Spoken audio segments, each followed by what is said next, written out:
Welcome to Midwest Paranormal Presents Paranormal Soup. I'm your host, Jason Bland, and tonight is a true honor to have as a guest Dr. Barry Taff, parapsychologist who is original head lead investigator on the Entity case. If you've ever seen the movie, well, it doesn't know justice, because I've been reading his book, Aliens Above, Ghosts Below, Explorations of the Unknown. And this book's been out for a while, but I just finally picked it up and read it. I've been reading a ton of his blogs and articles from his website, barrytaff.com. Go to that. There's so much good knowledge and information this man has. And 40, 50 years of research in this field. There's nobody I'm more truly honored in this field to have on as a guest than Dr. Barry Taff. The San Pedro case, if you're familiar with that, that's something that's fascinated me. When I was a kid, I used to watch Sightings, and a lot of the Barry Conrad, Barry Taff, I believe, were on there. This is a name I've heard all the years. My interest in paranormal is Barry Taff, and there's so much I think a lot of people might have heard of him or know of him, but they don't know all there is to know about Dr. Barry Taff. There's a lot of subjects we're going to get into, as the title of this book, Aliens Above, Ghosts Below. There's a lot of subjects for us to cover. It's definitely a paranormal soup night for sure with this guest. And of course, we'll have phone lines into the show. You'll be able to call in later. I'll give those numbers out very soon. And the World Wide Web of Weird. We got a lot of weird to cover tonight, so let's go ahead and get rolling into the show.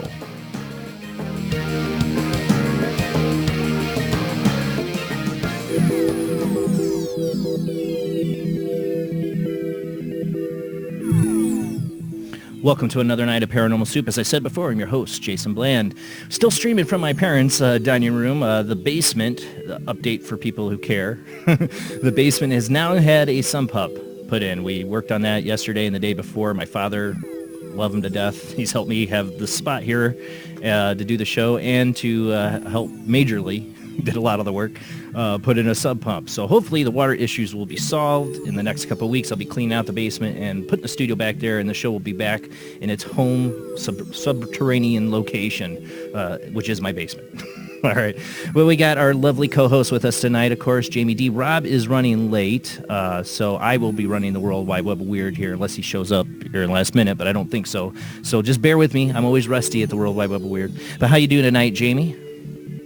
I'm doing good. I've been looking forward to this one for a really long time. Yeah, you know, ever since I booked this guest, I've been like counting down the days, and then my basement flooded, and I'm like, oh my God, I gotta figure out something before this guest comes on. And that, you know, it was more than a month ago when that started, and I was that worried about it. But luckily, my parents are nice and let me do it here, because I did not want to have to reschedule this show or even attempt to. But we got a lot of weird to cover tonight, so let's go ahead and roll into the World Wide Web of Weird.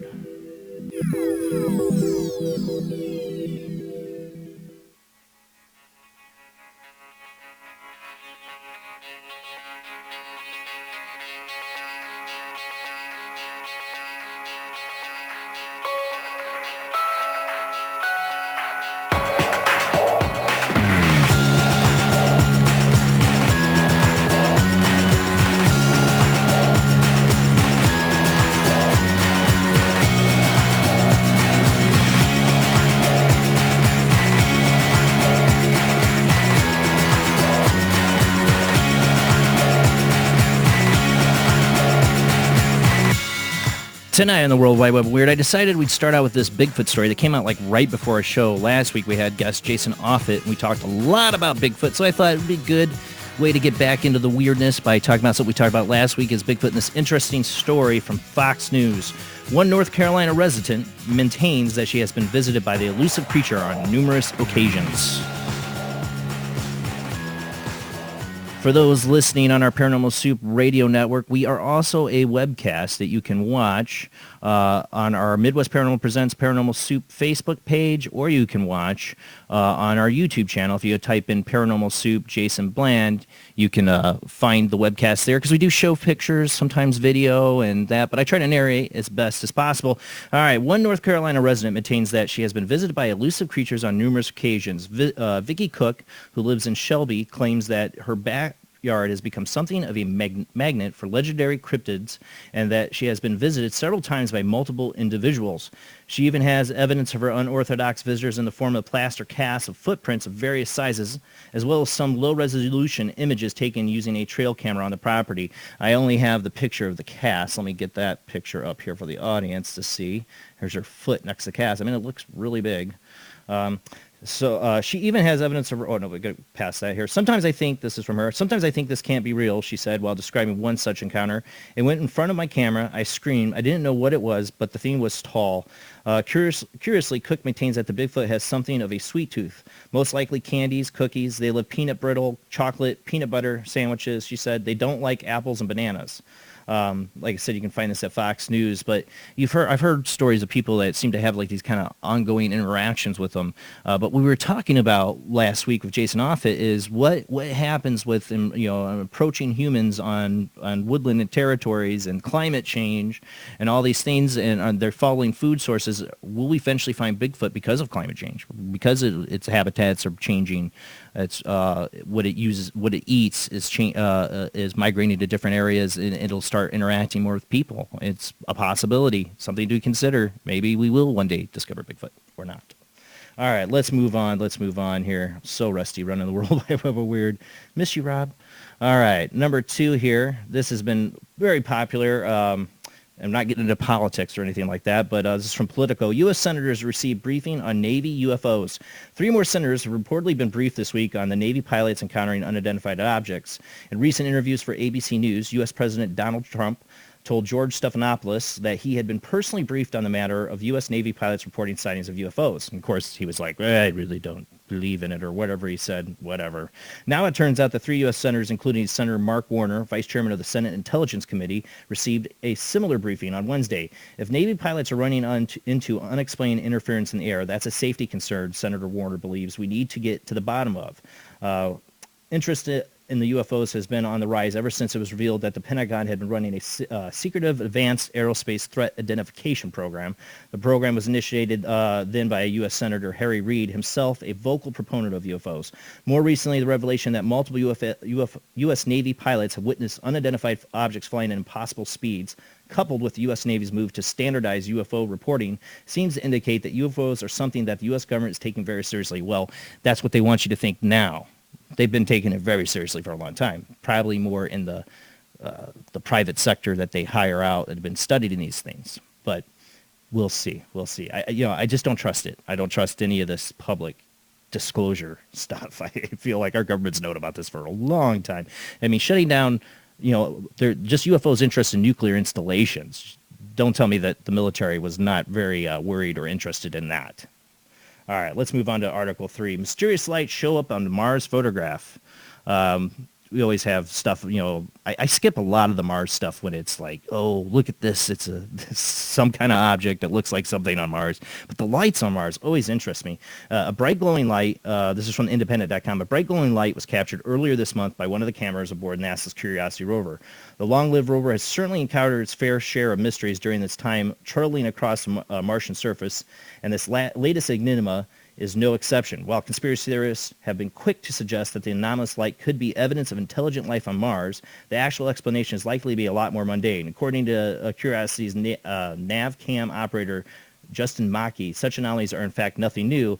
In thousands of images we receive from Curiosity, we see ones with bright spots nearly every week. These can be caused by cosmic rays that hit or sunlight getting from rock surfaces as a most likely explanation. Now, we've had some on this show. I don't know if it'd be that, explanation. There's some that look like something flying way up in the sky. I don't know. This, it's close to the ground. Maybe it's something on the ground reflecting, But the lights are, to me, more interesting than the rock shapes people see. I don't know. That's just my personal take on it. All right, let's move on. We're moving fast through it. I don't want to move too fast, but Article 4 is from space.com. And, one of the things Dr. Barry Taff is into in his book, Aliens Above, Ghosts Below, he gets into warp drive theory and, the idea of being able to travel across space using other methods than what we currently use.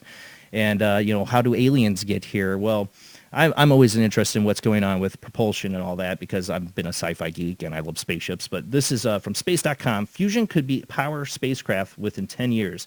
A new type of nuclear fusion propulsion system could see spacecraft make it to Saturn in a matter of months. Often seen as the holy grail of power generation, nuclear fusion is the same process that produces energy in the sun. It works by fusing hydrogen nuclide together to create helium. Harnessing this method of power generation, however, is a long-proven challenge. More recently, though, scientists at Princeton have been developing a new type of spacecraft propulsion system that takes advantages of the benefits offered by nuclear fusion energy. Known as direct fusion, or DFD, the ambitious engine fuses helium-3 and deuterium to produce large amounts of energy, but with next to no dangerous radioactive waste. While the new drive is still in work in progress, its creators believe that it could fly for the first time by 2028 and that it will be capable of significantly reducing the time it takes to reach distant worlds. Well, they mentioned, it fuses helium-3 and deuterium. What's the moon have a ton of? Helium-3? So it makes more sense for us to go to the moon still before we go to Mars. According to some people, don't believe that, but I do think we should go back to the moon first before we try to go to Mars, especially if we're going to have engines that are going to be needing that kind of fuel. We should be setting up some kind of mining there. Maybe. I don't know if that's a good idea. All right, let's move on. It's so hard for me to do this on the articles at the same time. I miss you, Rob. All right, I had one different article, and then I saw this one pop up, and I'm like, do I want to cover flying cars, or do I want to cover flying drones that kill you? Let's go to flying drones that kill you. Blown away, terrifying flying grenade drone wipes out 6 enemies miles away, can even loiter in the sky for an ambush. The Drone 40 is an explosive charge with helicopter-style rotors, and it's what it looks like for people are listening. It looks like a little grenade bomb with little rotor four rotors around it to fly. Shaped like an oversized bullet, once fired, the drone 40 deploys 4 rotors that help it stay aloft. So a guy shoots this up in the air.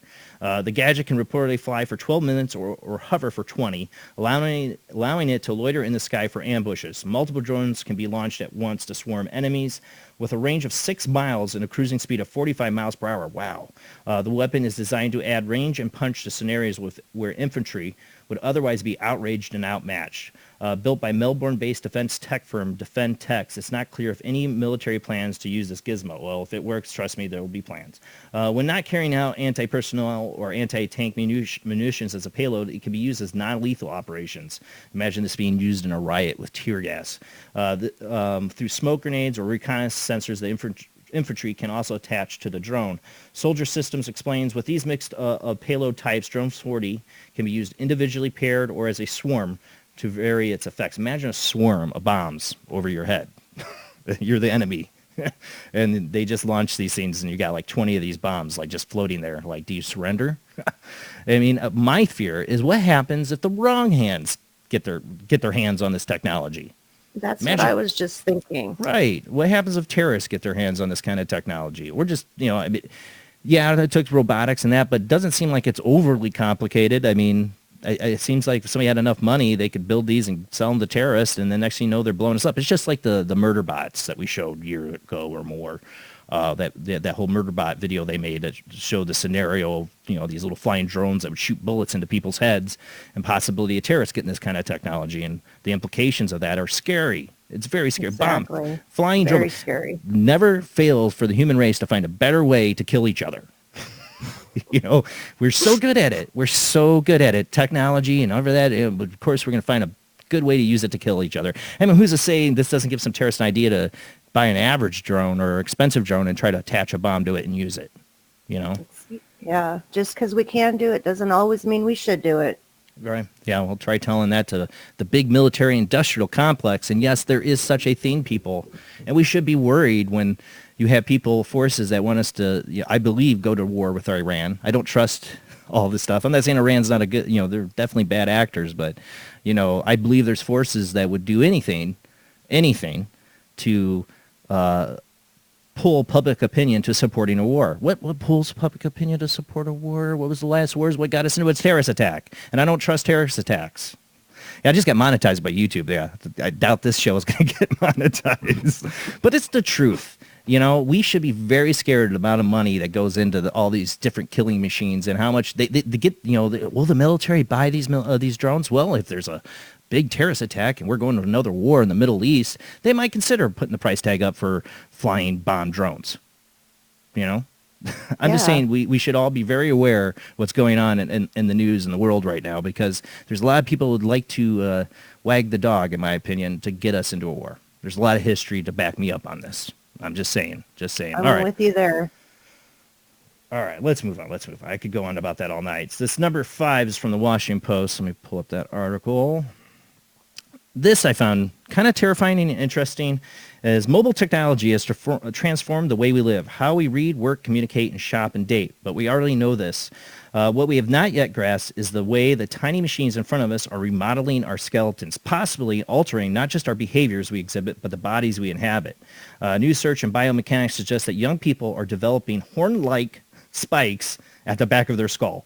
Bone spurs caused by the forward tilt of the head, which shifts the weight from the spine to the muscles of the back of the head. Of course, my article messes up on me here. So I got a little x-ray here. They show like this little spine thing at the back of the head. And I'll tell you what, I've had neck problems probably since I started having a smartphone.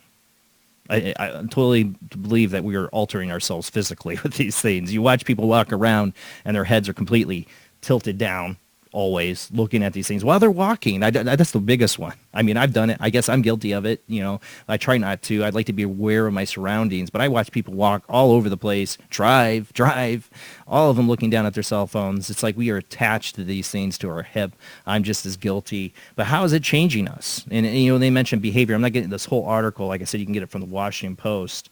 But I mean, how are we physically changing ourselves with technology? I mean, is it going to cause us to, to think about your eyes, think about our hands, think about what happens after we play pub for a few hours. Oh yeah, we're all looking down on that. And our hands start to claw up. Oh yeah, oh yeah. My knuckles and fingers will hurt from holding the phone too long, and oh yeah. But physically, this is like an actual growth on the back of the head, the little spine thing we're showing here for people who can't see it, and that's kind of creepy to me. How this stuff is changing us. Just saying, just saying. But read the article and watch and post to get more information. I don't want to get too long into that. Number 7, we really did blow through this World Wide Web weird kind of faster. I guess because I'm like nervous about it. I don't know. This last one kind of really interests me because this kind of goes back again to what we were talking about last week with Jason Offit about when we got into the Mothman and these creatures. I didn't know, and maybe this isn't true, but this came from Unexplained Mysteries. I think they got it from another website, Australian or news.com Australia or AU. This is Mothman, or was known as the Blackbird. It's very similar to Mothman. Was Chernobyl's own Mothman.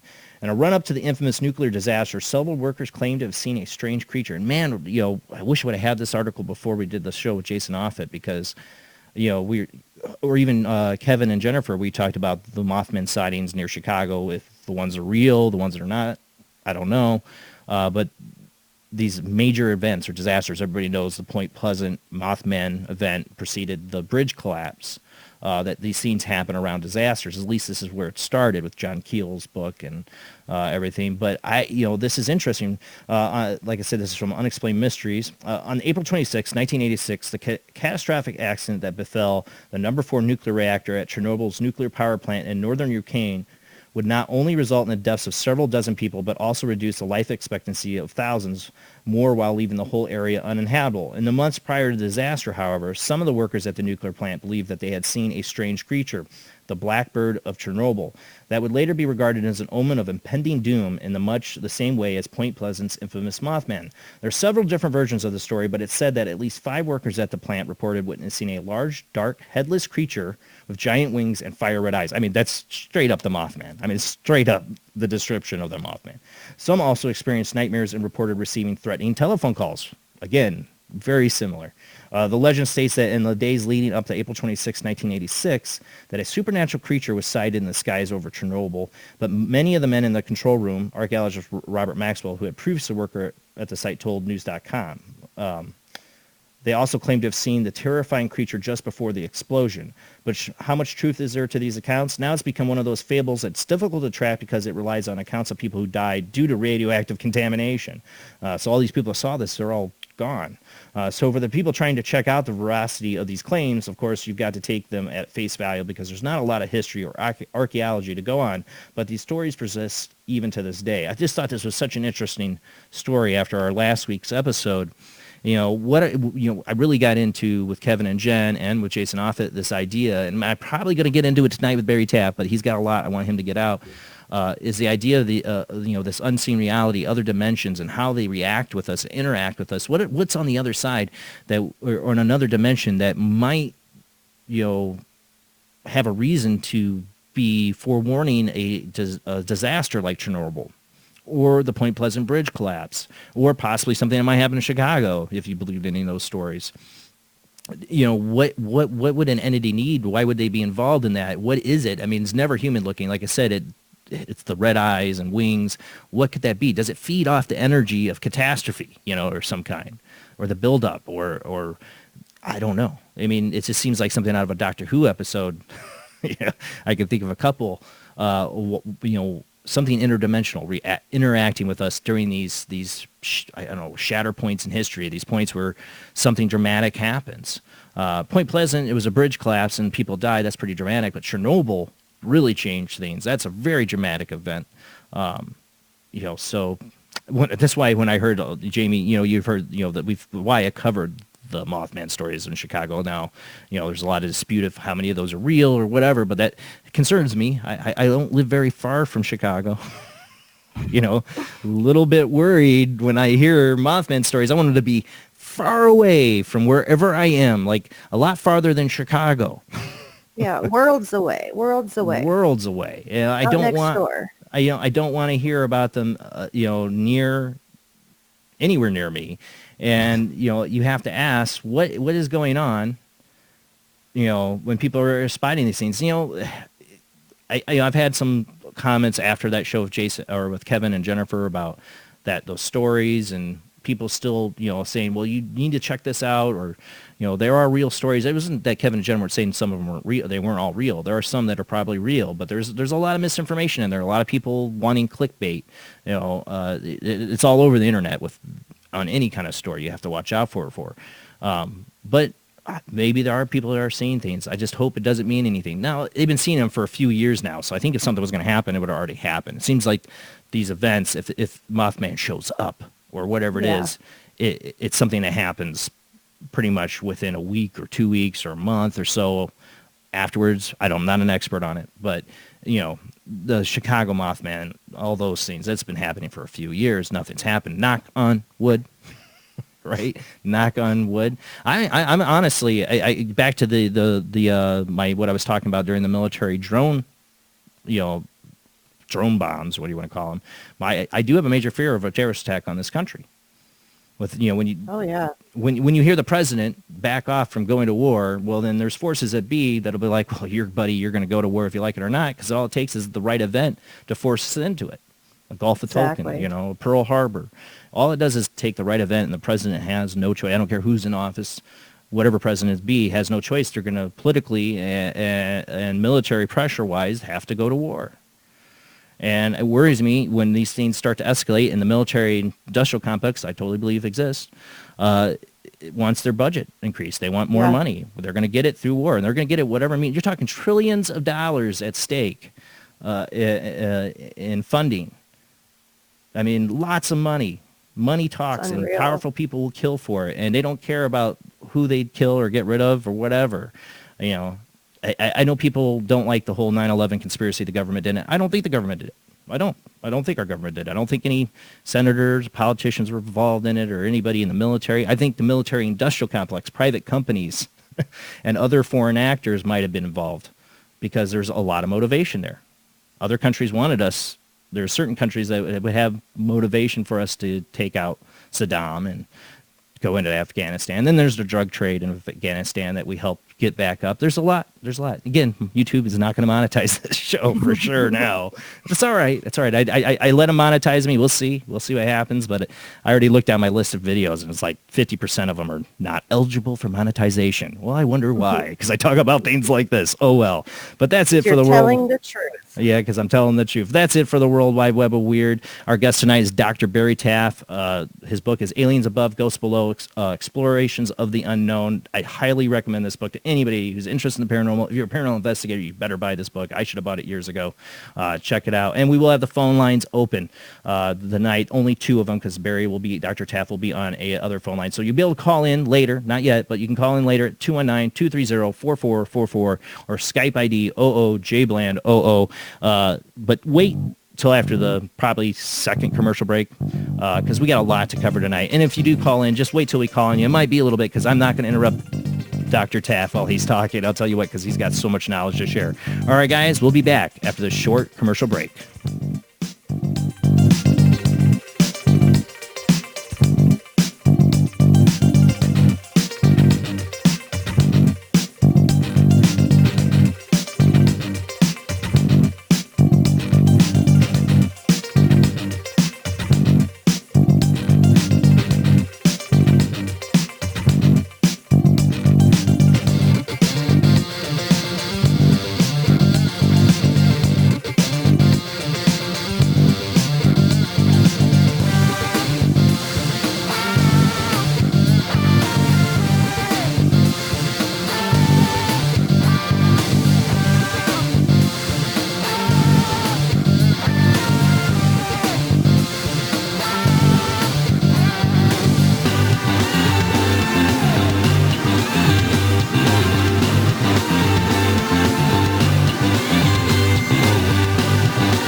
Enter the occult world of necromancy. You were brought here for one purpose. Necromancy. A ceremony dating back to the pre-Christian era. It's the art of reviving the dead. It requires involvement with evil spirits by the person performing the act. The devil god brings life to the dead. No, please. No, please, no. And death to the living. Necromancy. Starring Orson Welles and Pamela Franklin. From Cinerama releasing. In color, rated PG, parental guidance suggested.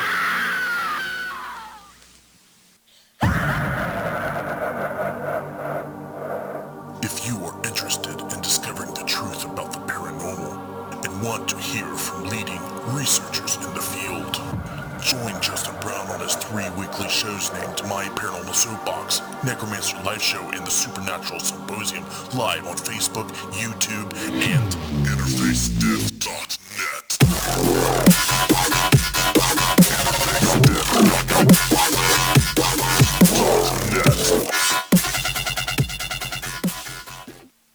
He is conducting an experiment into the combined effects of sensory deprivation and hallucinatory drugs. The subject of the experiment is himself, and the experiment is out of control. Ken Russell's Altered States, a film that must not be missed, is in the West End now. Altered States, Certificate X. Hello, I am Fernando Martinez. I think by now you know I am an emotional kind of guy. People stop me in the street and say, Fernando, what the hell is wrong with me? Silk shirt, hairy chest, enough aftershave to drown a household pet, but I still cannot get a woman. I tell them you are an ignorant fool. Without a symbol of power and fertility around your neck, what kind of woman is going to respect you? That is why I have teamed up with Medallion Man, the shop for medallion needs. Medallion Man caters to all levels of masculinity. For the strong, silent type, a medallion the size of a hubcap will say everything that needs to be said. Even singing medallions for the Casanova, who knows music is the food of love. Model trains, dollhouses, diapers, whatever your interest, we've got a medallion for you. Don't forget, every woman knows if you can't support a medallion, you can't support a family. This is the sound of a space clock aboard a U.S. satellite 180 miles above the Earth. No one winds up this timepiece. It's powered by a tiny battery, a battery that delivers power for years without replacement. Now the same type of battery, the Duracell battery, can bring new reliability and long life to your battery-operated equipment. Radios, cameras, toys, all run far longer. Duracell batteries, the long-distance power cells, outlast any ordinary battery. The same type of battery that keeps space clocks running for years can bring long life to anything powered by batteries. Dura, as in durable. Cell, as in power cell. The Duracell battery, made by Mallory. Are you intrigued by Paranormal Talk Radio? You'll love the new Paranormal Radio app from Talkstream Live. You'll find a great selection of talk shows covering UFOs, ghosts, strange phenomena, and much more. Download the Paranormal Radio app now and start listening to the very best in paranormal talk entertainment, including the network you're listening to right now, the Paranormal Radio app, free in Google Play and the iOS App Store. Switch to DCS ranging. 240, nominal to profile. We're in the pipe, 5 by 5.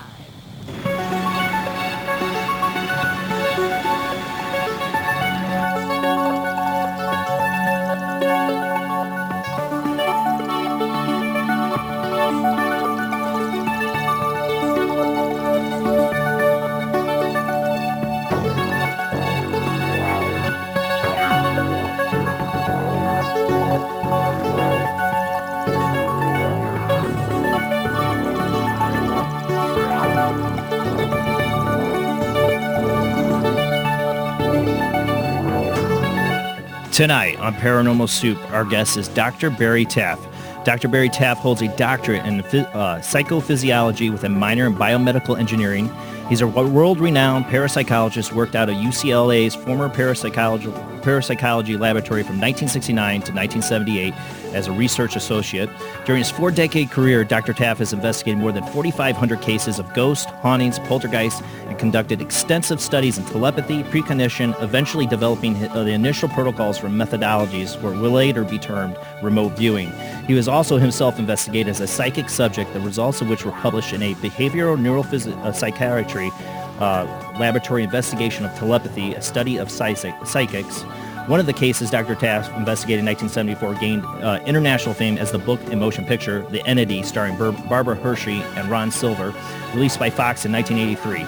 Dr. Taff served as a technical advisor on The Entity, as well as being represented in the film by character Gene Kraft. What is unknown about the media is the fact that in real life, The Entity followed the female victim for quite some time after the initial investigation, continuing its ferocious nature. Allegedly, Doris Bither, that was the original person, real name, died in 1999 of a cardiopulmonary failure at the age of 58. Dr. Taff has appeared on numerous TV and radio programs covering Coast to Coast, George Knapp, CBS News, KNBC News, KABC News, Strange Universe, Unsolved Mysteries, Joan Rivers Show, Current Affair, Hard Copy, Sightings, like I said before when I was a kid. That's where I first became familiar with Dr. Barry Taff. The Montel Williams Show, the Will Schreiner Show, so many. I mean, the list goes on, and it's a true honor to have him on tonight because I've been following several of his cases for years. The Entity case, of course, the San Pedro haunting, if anybody's familiar with that. Really, I was purely fascinated with that case. We'll get into that tonight. But there's also his book.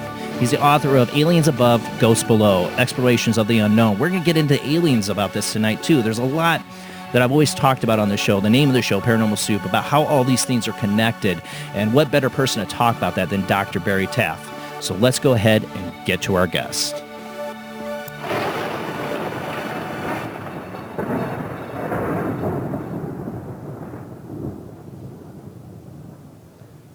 Good evening, Dr. Taff. Are you there with us? Yes, I'm here. Can you hear me? I can hear you just fine. Thank you for being on the show tonight. Oh, my pleasure, Jason. One thing I guess would like to start with, you have a lot longer bio than I read, and I would think a lot of people that are paranormal enthusiasts, if you want to call them, should know who you are. But I would like for people to, something I didn't discover about you till probably late 90s, I think I heard an Art Bell interview with you, is that you were studied as a psychic. You've had experiences since your childhood. I'd love for people to hear, how this happened, how you started I guess medical intuitive, see into people.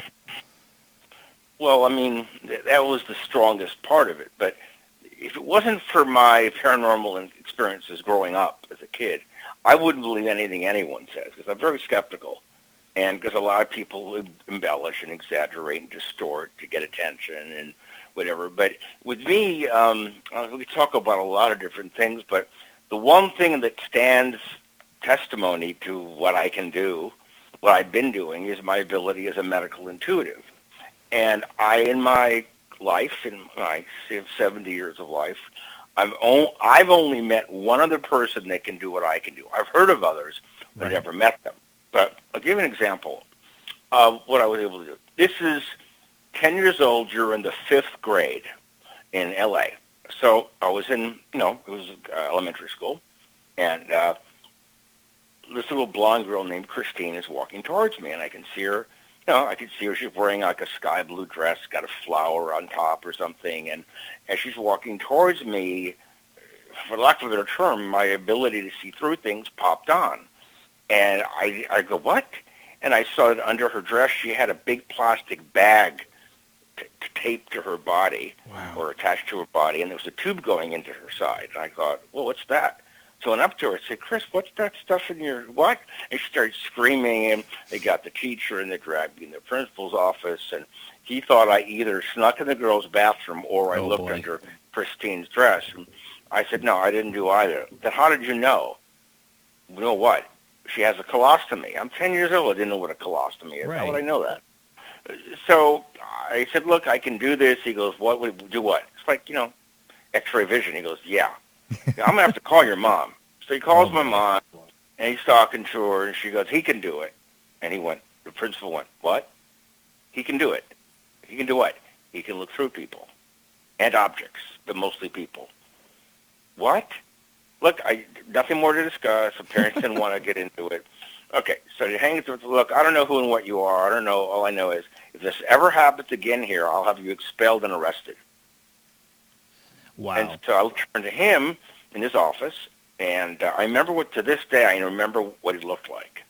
And I looked at him, and I said, you've got that appendix scar that's never, appendectomy scar that's never healed properly. It's always purple. Now I call it a keloid because I know what it is. But he turned purple. He turned green. He turned red. How could you know that? I said, well, you're sitting there with it. I mean, how can I not know it?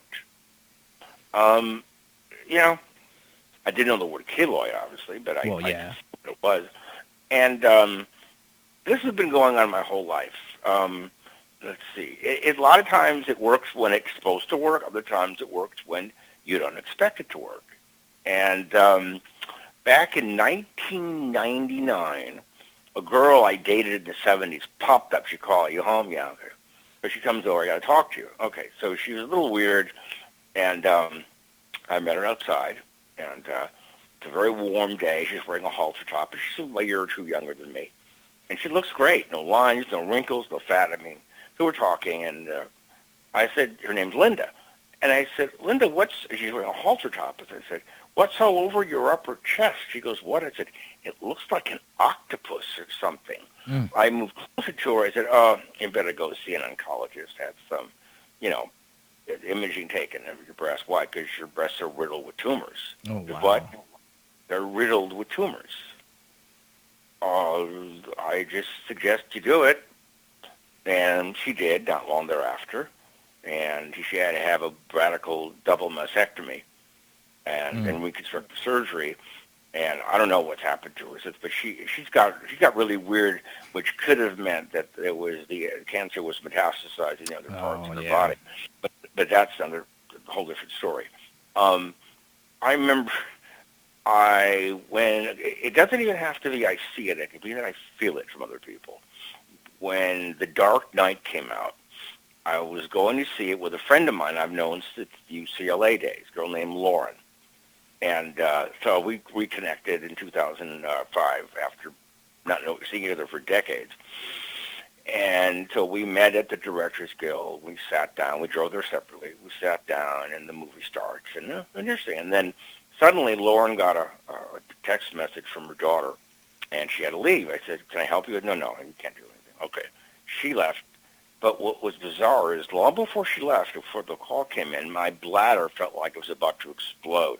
Burning and cramping. Horrible pain. I was buckling. What's going on? I go, wow, she gets up and leaves. I feel fine. So the next day she called, how was the movie? I said, it was really good. I really enjoyed it. I said, I had the weirdest feeling, though, when you were there, like my bladder was killing me. I've had a bladder infection for a couple of weeks. They go, next time we sit 3 rows apart. So it's made dating life probably pretty hard. Well, the problem is, as we get older, with everyone, we have medical maladies. It can be extreme, it can be mild, but I remember I met some people like 25 years ago to do some work for some technology project they were working on. So I stood near this one guy named Mark. I don't even remember his last name. Very tall, reddish, auburn hair, blue eyes. And I started feeling really dizzy and nauseous. Oh, no, wait, let me back up for a second. Sorry, back up. Start where in junior high school, there was a girl named Helene. I remember what she looked like. She was actually very attractive. And every time she got near me, even if I didn't know it, I would pass out. I would black out. Only when she was near me. They ran tests on me. I don't know. And it happened again and again. She was epileptic. Right. And over the years, when I'm around people who are epileptic, I get dizzy and I start to pass out. It was this guy named Mark back in 1994. And I didn't know the guy at all. I knew nothing about him. And I felt really dizzy, like I was going to fall over. Got moved away. I was fine. Moved closer to him to talk, and epileptic. It's sort of when Man of Steel came out, 2013. Right. I saw it opening day. I loved the movie. I would have done the ending a little different with the stuff at Metropolis. I would have taken it to different environments, but that's me. No, they destroy Metropolis. Yeah, well, they had to kill a lot of people in order to save it. But the whole thing is, in the first act, we see a young Clark Kent in classrooms, and his X-ray vision cuts in suddenly. Right. That's what I lived with. That's what I went through. It was almost precisely what I went through. Obviously, I didn't look as good as that kid did. But I mean, wow, how come I can do this? How come my friends can't do it? What's going on? And it would happen spontaneously, but I found that I could focus it at times. And I have a question. Really, yeah, sure. When you see it, I mean, is it in the mind's eye, or do you see it with your eyes, or is it a little mixture of both? Depends on what I do. Yeah. Like with that girl I was mentioning, who came over to my house when it was warm in 1999. I saw it like I'm looking at my hands now, and it's as real and it's clear. And sometimes it's so clear I have trouble distinguishing it from real vision. I mean, and the question is why? I don't know. But there was 1973. The lab's up and running. I was working there since '69, and we had a seminar. This really beautiful girl named Carol was there. I didn't know anything about her, and we ended up talking. We began dating, and at one point we're at her place talking, and I was in graduate school, and so we're talking, and I said, "Oh, Carol, you got a tumor here, like your left breast." She was, "What? It's a tumor. Right over here." What do you mean a tumor? It's a tumor. It's benign. How do you know it's benign? There's no calcium around it. And I want to talk about it. Okay. You're crazy? It's really upsetting me? Okay. Months go by. She started a new job because she finished her degree, got a job working for IBM, and she had a full medical workup for insurance purposes, and they found a lump in her left breast where I said it was. Wow. They did a biopsy. It was a tumor. It was benign. They took it out anyway, which is good. And she said, you kind of scared the hell out of me. I can't imagine coming home every day, being around you and thinking, what little tidbit of knowledge about my inner self you're going to tell me. But I helped you. She goes, I don't want that type of help. You'd be a hypochondriac's worst nightmare. But in another way, what really ended the relationship beyond that was a few months later, The Exorcist came out. Now, I had not seen it, even though I met the director and the writer. They came to our lab. This is in my book. Oh, wow. Yeah. Anyway, so it's opening night in Westwood, the National Theater. And, we went to the first evening performance, and opened, I believe, in October, which is really odd given now they open big films the early part of it, like just before the beginning of summer, like in late May. Yeah. Anyway, so Carol was with me there. And during the first act, before it really gets intense, you see Linda Blair's on the bed, and the bed is making her bounce up and down. She's not convulsing. And I turned toward Carol in this dead quiet theater. No one was uttering a sound, and I said, forgetting that my voice is projective, I said to her, I've seen a bed do that in a house in Hollywood. From the front of the theater, a voice boomed out, "Hey, Barry, is that you?" It was a professor of mine from medical statistics, and he knew the kind of work I was interested in or was doing. And Carol couldn't take it. The movie scared the daylights out of her. I said, "It's a movie." I go, "But it's real." I said, "It's a movie. Get over it. 99% of what you're seeing is fabricated for make the film more interesting. Things happen, but nowhere near what they're depicting here." So anyway, but the diagnostic thing, I was giving a book signing. This was a couple of years ago in L.A., and actually the San Fernando Hotel in the Valley or Westlake Village, I don't remember, somewhere out there. And I was talking about my book and my work, and they were lining up to have me sign my book, and these girls were afraid to get in front of me because I would look through them. I said, "And you think by being behind the people in front of me, I still couldn't see you?" Of course I could see you. I mean, whatever. You did remote viewing training and stuff like that. I mean, technically, I mean, your ability could reach across through a phone line or through, a distance too, couldn't it? I've never, I mean, Yeah. years ago, a colleague of mine is a medical doctor. We met at UCLA in the lab, and we own a number of patented medical devices together. And he sent me a picture. This is about 8 years ago of some woman that was working with him. He goes, "Tell me something about her. What do you see?" So I didn't know her name. I looked at her, much younger than me, very attractive. And I said, I described some problems with her body, and I was right. But he didn't know it at the time. He didn't know what was wrong with her. Wow. He told her. Okay, but then, a couple of years later, he came to L.A. He was living up in near San Francisco. Anyway, long story short, so he said, "I'm bringing my girlfriend by." I didn't know her name.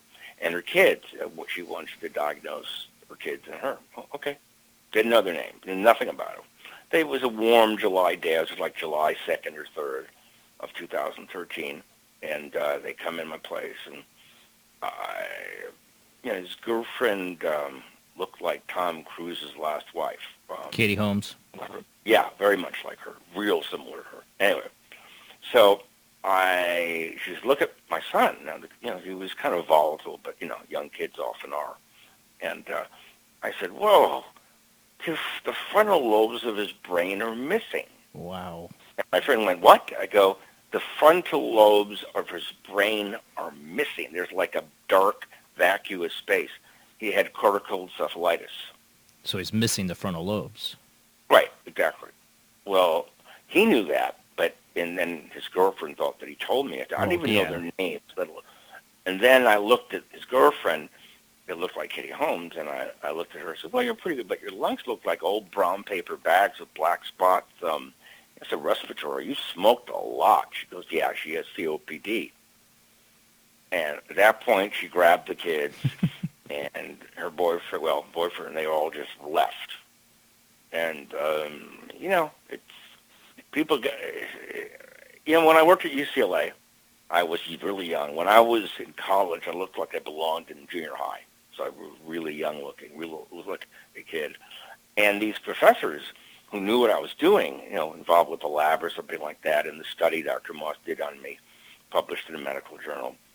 Okay, these are professors, MDs, PhDs, we're having both, and they were all terrified of me. How could people can't do what you can do? I go, well, yes, anyone theoretically can, but some are better than others. Just like some people can perform at sports better than others.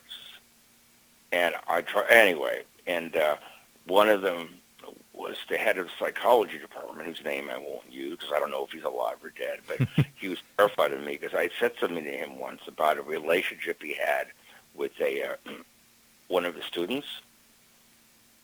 Ooh. And he was a married man. A kid. Oh yeah. And he freaked out. I didn't know anything about him. I just knew it was his name. And then there was a medical doctor who was part of the study. First name was Herbert. It looked like this actor. Can't forget the actor. Couldn't remember the actor's name.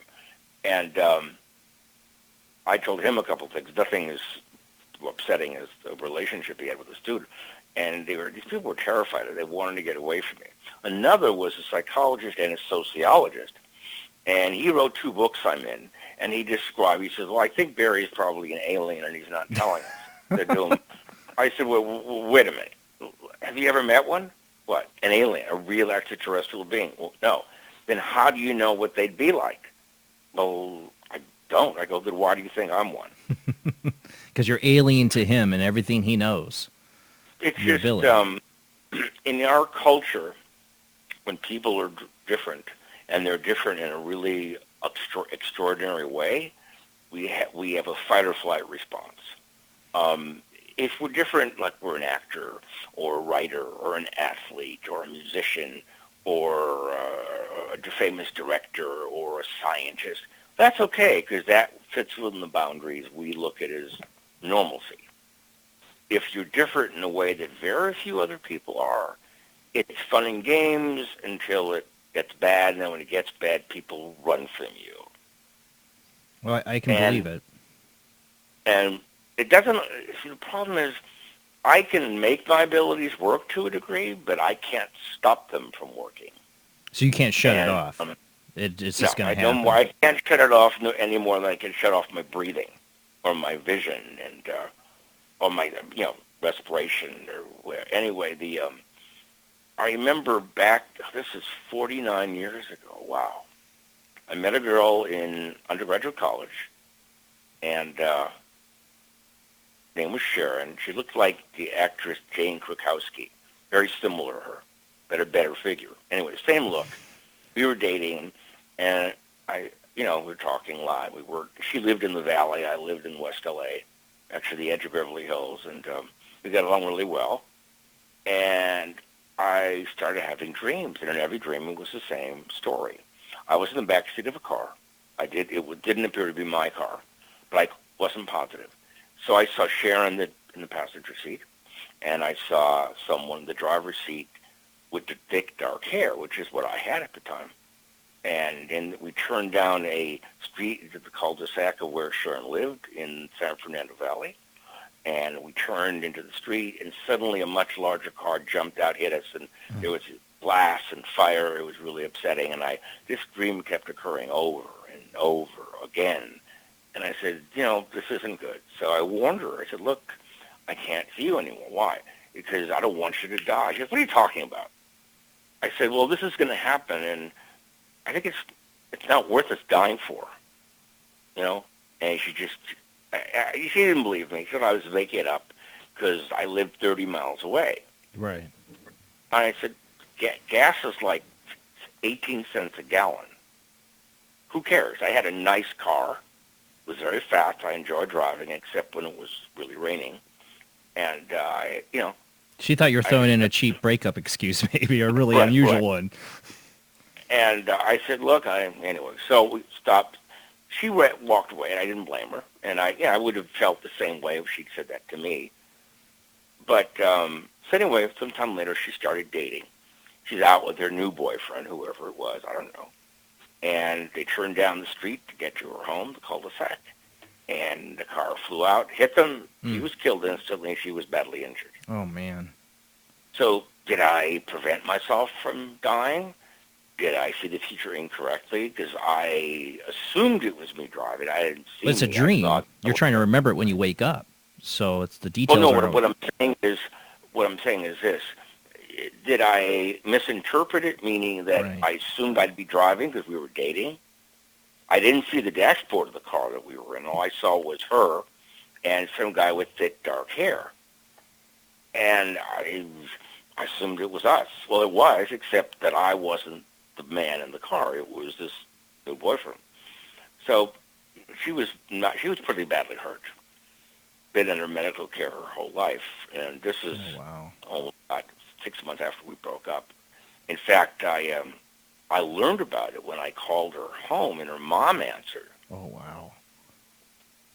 And so, the question is, how much can we change or what's ahead? Well, you obviously believed you could change it by trying. I mean, you took it so seriously you were breaking up with her. Well, I assumed I've had this ability my whole life. But sometimes it's so pronounced, it's so state-specific beyond the story I just told you. In 1975, dating a girl named Darlene. She walked in the lab, we started dating.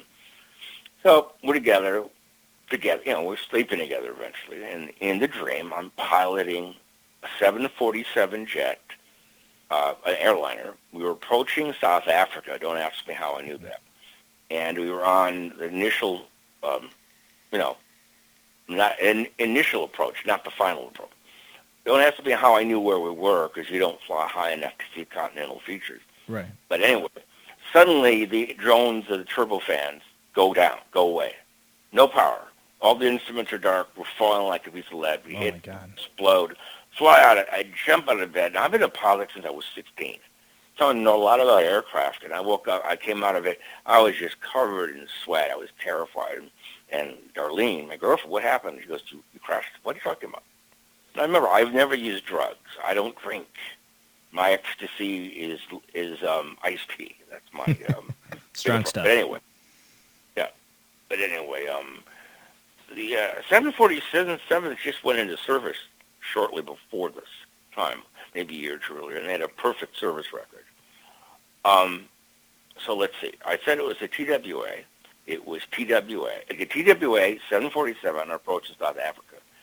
Within 10 days, the first 747 goes down on approach to South Africa, and it was a TWA. Wow. Now, if what do I do? I don't know what day, what week, what month, what year, what time, what flight number. What am I supposed to do? It's a dream. Yeah, how could you have stopped it? Nobody would have believed you anyways.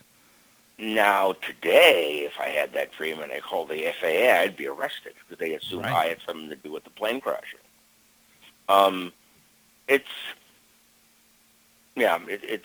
the day Kennedy JFK was inaugurated. I was, I guess, that was 1961. No, it was 12. Okay. So, my parents were watching, everyone was watching it on TV, and I said to my parents, he won't be around much longer. What do you mean? He's not going to get reelected? I go, he won't live long enough. What? Oh, wow. He's going to die around Thanksgiving in 63. I didn't know why or how. You go, we don't want to hear this. You're scaring us. Don't believe it. And then what happened? So this is what I've lived with my whole life. And it's sort of, I don't know, it's just, you attract the wrong people for the wrong reason. A lot of times they think that by being around you, that whatever you are, you're going to rub off on them. Oh. They're going to be able to imitate what you're doing. I remember my old colleague at UCLA. We were working together for several years. So I met him and his brother at some kind of a restaurant in Brentwood. This is back in there, 75, I guess. And so his brother had his girlfriend. Oh, tell her what's wrong with her. What do you see? So I said, well, you're okay, but you got a weird scar in the back of your right thigh. And I drew a picture of it. She saw that. She passed out. And oh, my God. That wasn't... she just passed out after just because you were so dead. She passed out after what I showed her, the picture. Wow. How could you... Well, I said, well, you asked, didn't you? Everyone... It's... My mom was for sure. She passed away. She was in the hospital for a few days, and I got near her each time, and it was very painful. I could see her having trouble breathing. Her lungs were having problems. They were filling with fluid a lot. She was really sick. And the last time I saw her, I forgot, it was like August, early August of 2009. My dad was with me, and we went there, and I got near her, and I felt nothing when I went in the room, and I said, she'll be gone tomorrow. Her body's shutting down. I don't feel any pain coming from her. And I was right. She died the next morning because I felt nothing coming off her body. Mm-hmm. And so this is what I live with. I've lived with this since I was a kid. It's what I am. What can I say? I can't. It's something you hear these stories and I see a lot of people go, yeah, right, whatever. For me, like you, I have to personally know my own experiences for me to believe in these things. And I had the experience of holding a person's picture and knowing their last name, first name. This person was deceased, and that they were an alcoholic. I knew that they hid stuff inside this house. I knew all this just out of nowhere. I've never pursued being psychic. Right. Because I wanted, like you, being an investigator, I want actual physical evidence to present to people. But for you, you don't use this on investigations. This was something that got tested. Thelma Moss, that ran the department. Dr. Thelma Moss and Dr. Eveloff and one other person did the study on me. Okay, so you're psychic. You're telepathic. There's precognition was demonstrated. Okay. Well, okay, but why me? Why not my mom or my dad? Why not my cousins? Why not my relatives? Why not my friends? Why me? Right. I don't know. Who knows? My father said that his mother was sort of psychic, but she died when he was pretty young. So, people are we tend to be afraid of what we don't understand. That's the human condition. And what I've noticed is that the stranger you are to people, the more they stay away from you, unless they want something from you. Right. And it's really bizarre. There was trying to think. There was I was set up on this blind date. I don't know if you remember who was the asking me it was. Mm-mm. That Raquel. Yes. Now, I've known him for decades. So he was a really nice guy. We got along. We were friends. So he said, I got a friend, this girl, I think you really like meet her. Maybe you guys hit it off. So, okay. So I met her for dinner somewhere in the San Fernando Valley. This was 1983. And she looked, remember the first series called V? Oh, yeah. Remember the one, Jane Badler, who played the bad alien, the short, that thick, dark hair. The red suit and the glasses. Okay. Yeah. Right. Jody, this girl that Jose knew, looked almost exactly like that actress. I mean, exactly. So we got together, and she said, while we're eating, she said, well, Jose said you're psychic. What can you do? All right, here we go. Well, you asked for it. Well, I can medically diagnose you. Yeah, okay, what's wrong with me? So I did my thing. Got a follicular cyst your left ovary. You have endometriosis. You had some upper respiratory distress. She goes, what? And she took some notes, and she went to her OBGYN, and I was right. And he called me. How could you see this? Oh, wow. It's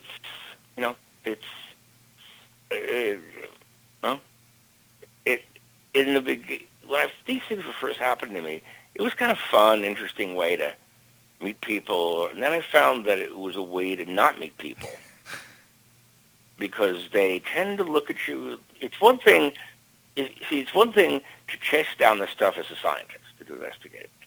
It's another thing when you're investigating part of yourself, meaning that and it's part of the reason I got into this was because of my living through all these things growing up. Right. And,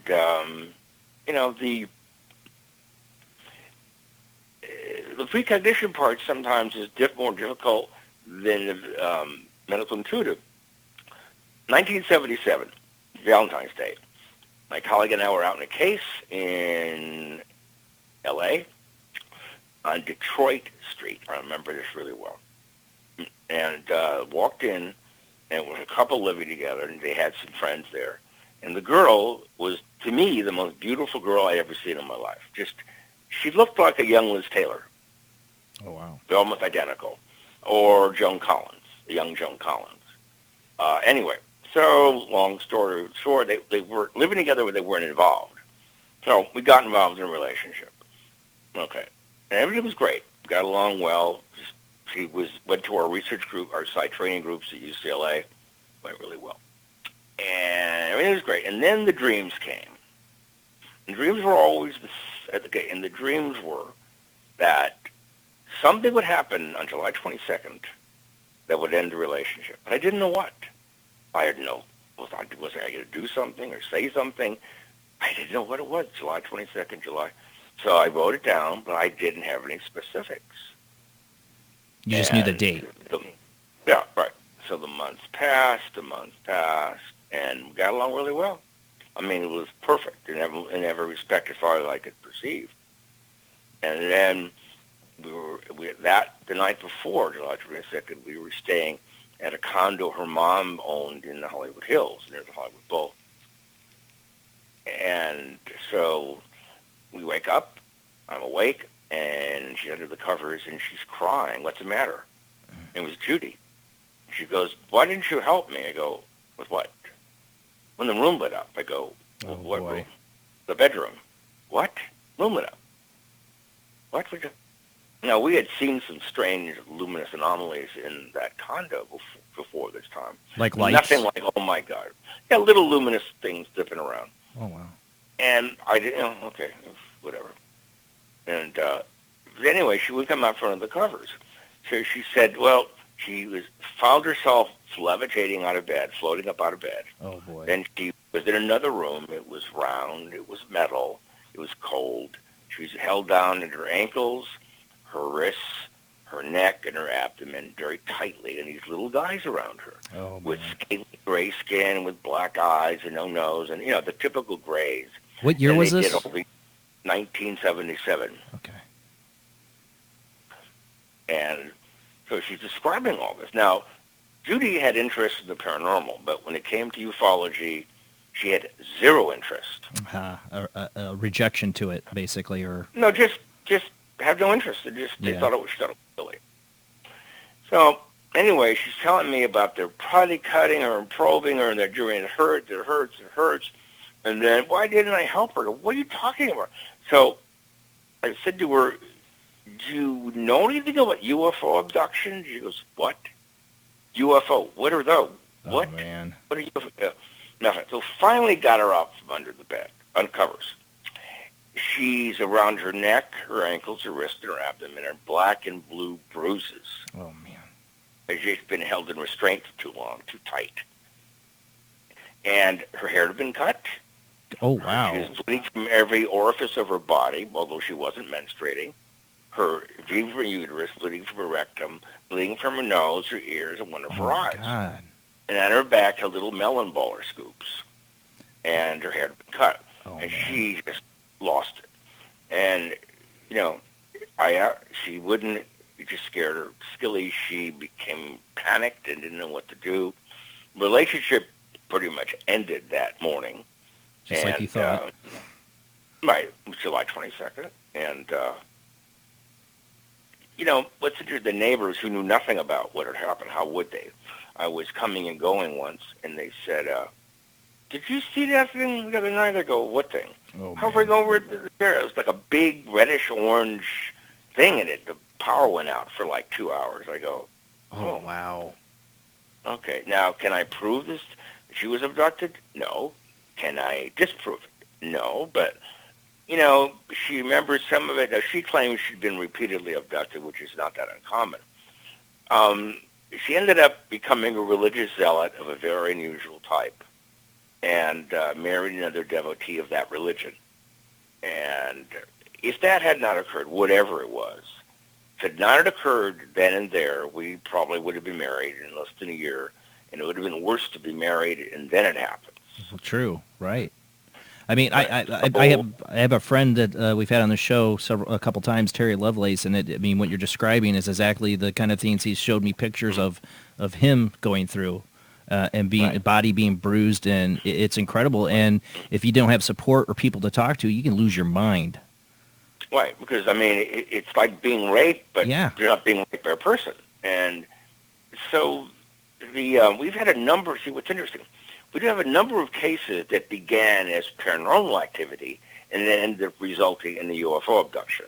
These are discussed in my book. Yes. And then we have cases that began as UFO abduction, and after that, there's paranormal fallout, spontaneous healings, out-of-body experiences, and this has been known for a while because it is, what does it mean? Well, I discuss this in my book. It'll be in my next book as well.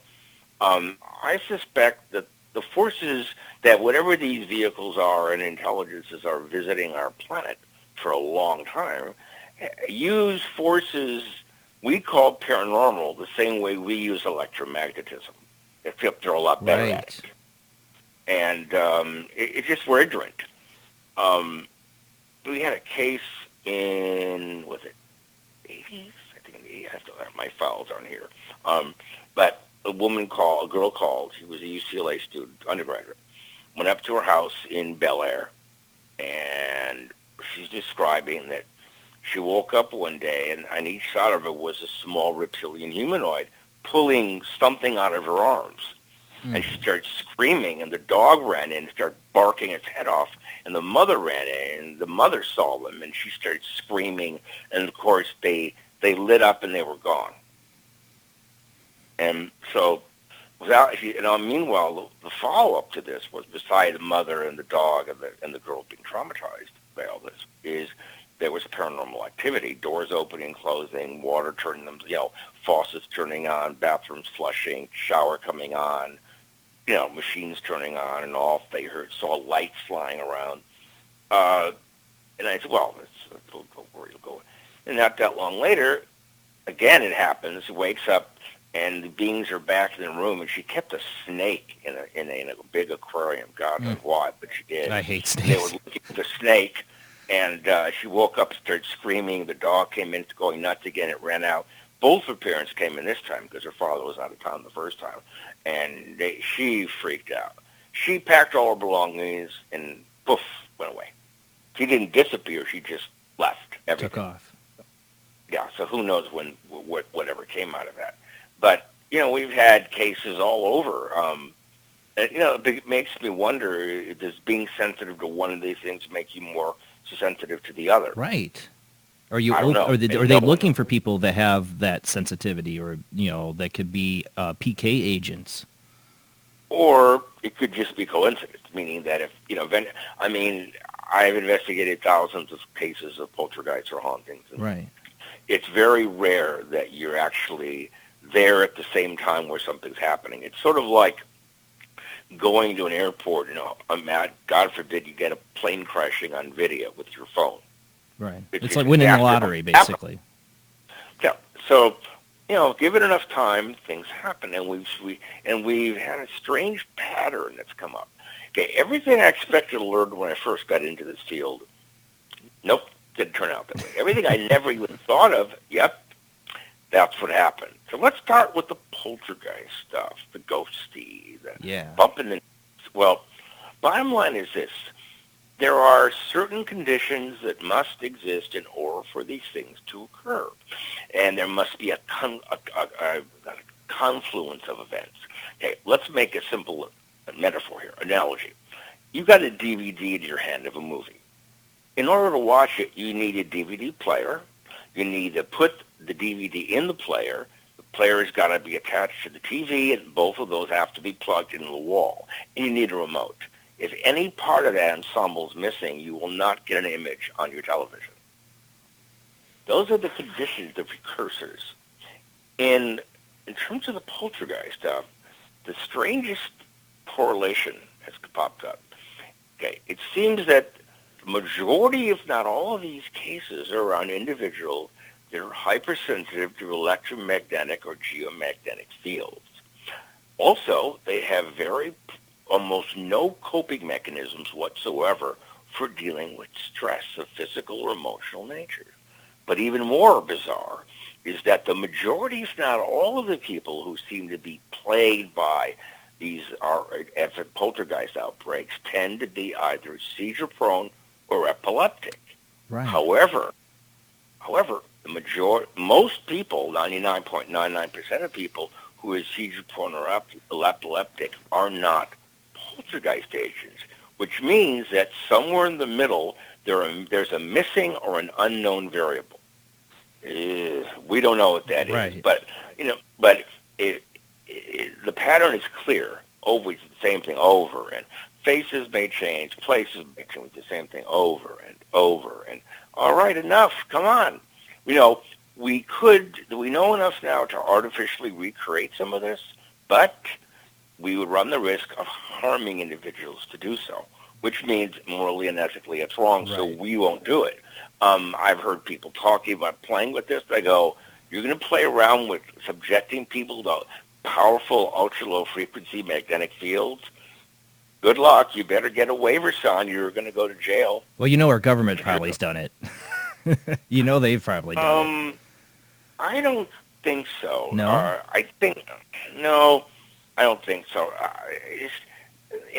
The only thing the government's been able to do and keep their mouth shut about is, not the government, a faction of the government, is their study and investigation of UFOs. And I have to say something right off the bat, as I was talking to someone about this earlier in the day, is that from what I've learned about ufology, and I've been reading about it since I was a kid, I've got hundreds of books on the subject. I met a lot of the people involved a long time ago. I knew Stan Friedman since 1969. He just recently passed away. I got to meet him last year, luckily. Yeah, great guy. And anyway, the bottom line is that there's a faction of a government or intelligence community or military that knows a lot more than we'll ever know. And they have reasons why they're not going to declassify or make a disclosure, because it would run the risk of disenfranchising the human race. I don't think it's just that aliens are coming here or have been coming here. It's a lot more than that. A lot more complicated. And part of it is and yet this is in my book, that the evidence suggests that we, meaning human beings, might in some ways owe our existence to a group of beings that came here a long, long time ago and genetically modified the hominids or proto-humans that were already here. Without that, we might never exist. That has religious implications, big time. Exactly. You don't... To disclose such information to a war-weary planet, which is what we are, and oh, by the way, the God we think, we weren't made by God, we were made by some beings from, 37 light years away, as Zeta Reticuli too. Oh, yeah, well, they're blah, blah, blah, blah. What? Oh, how dare you? And suddenly the Middle East erupts into a giant fireball, and everyone's shooting each other with missiles, the world ends. Or we become so depressed by this sense of disenfranchisement, emotionally and psychically and physically and religiously and in every way, that we realize that our government's been lying to us for God knows how long about this and everything else. Come April 15th, we don't write that check anymore. Right? Like, why am I going to pay my taxes? Aliens are in control. Our government exists on the basis of domestic tranquility. And if that ends, they don't get their check. The government ends, which in our case might not be a bad idea, because I hate politicians. Me and you both.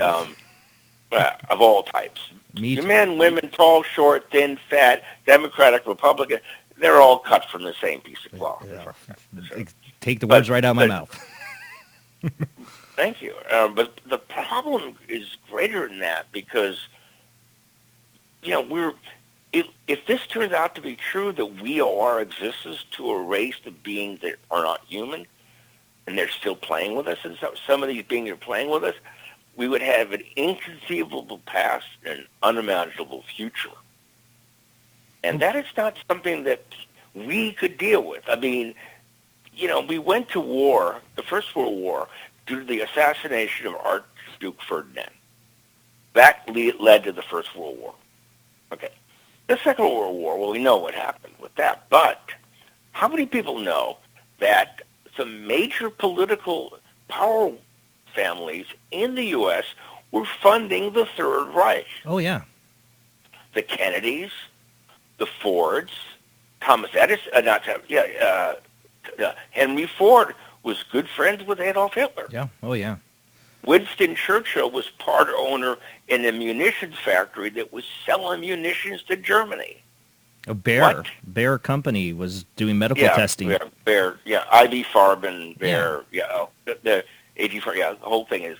But see, war is a money-making machine. It's always been that. We're expendable assets. Let's march. That was exactly my point. War and slaughter them. I do a news segment at the beginning. That was exactly the point of my news segment. One of the points about flying drone bombs. That's exactly that point.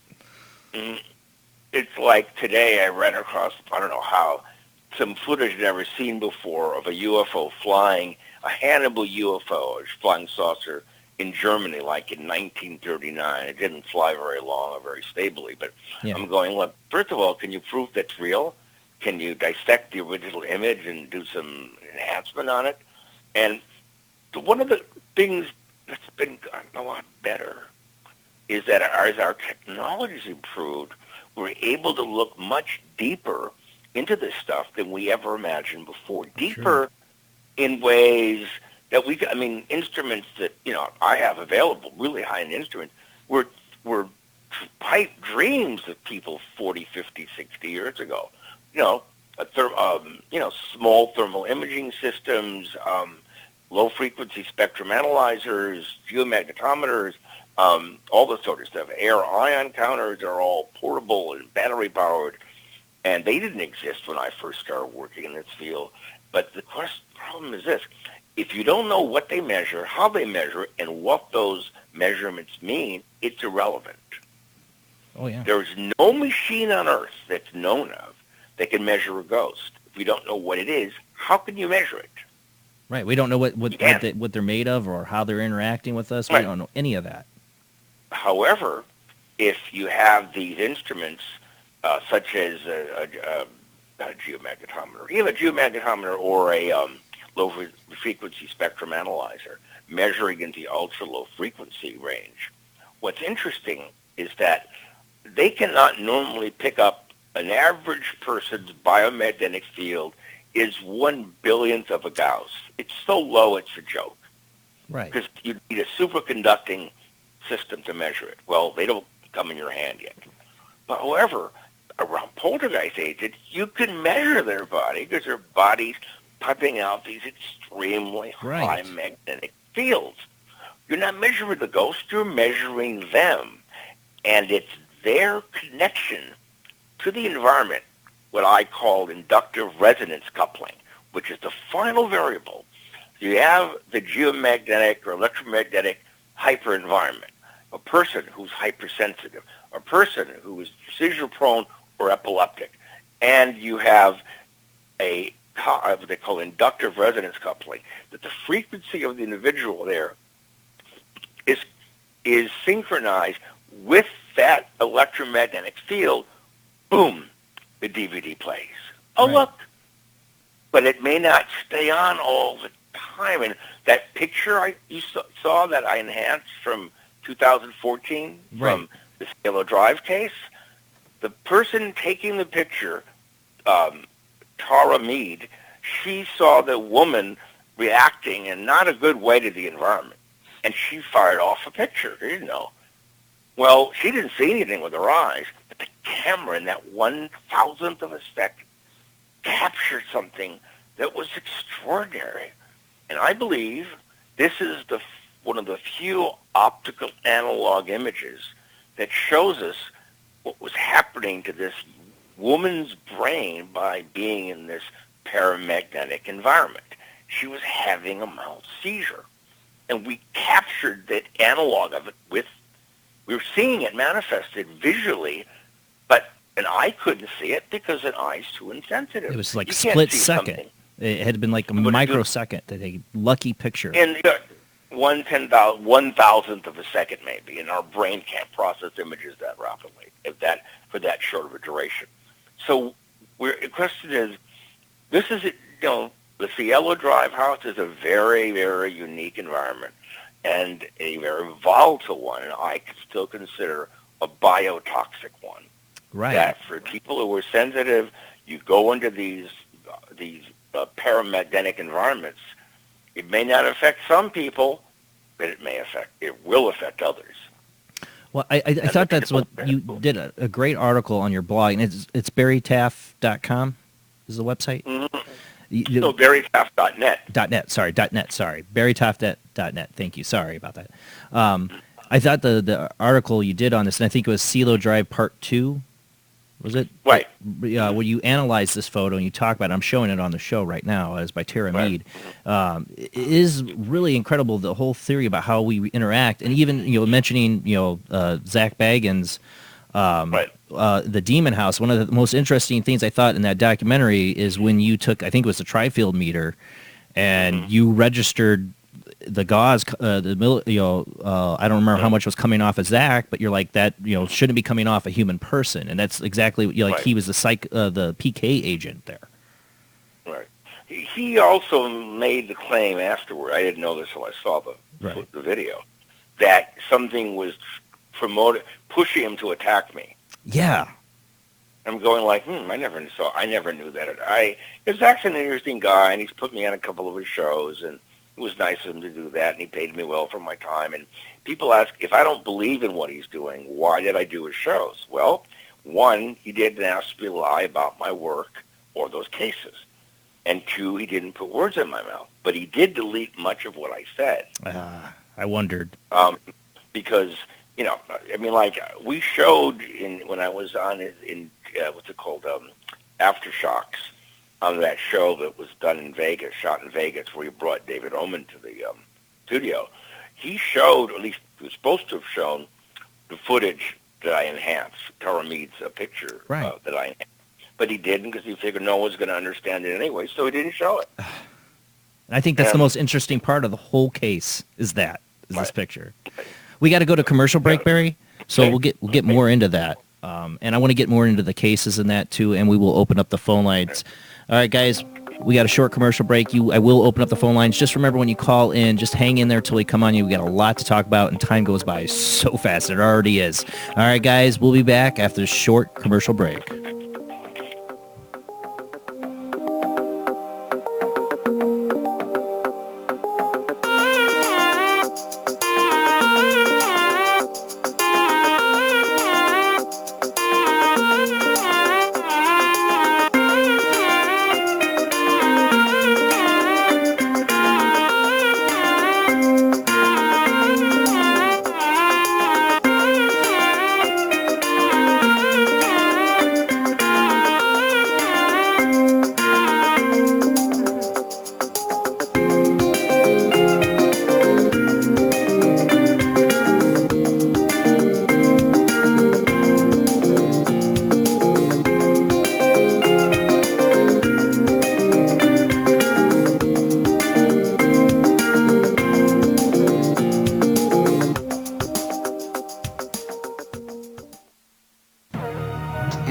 Transmission of unknown origin. Transmission? Out here? SOS. Human. Unknown. Alien. Certificate X. Exclusive engagement at the Odeon Leicester Square. Now. Any systematized transmission indicating a possible intelligent origin must be investigated. I don't want to hear it. In space, no one can hear you scream. Paranation Magazine is a new paranormal magazine based out of Denver, Colorado.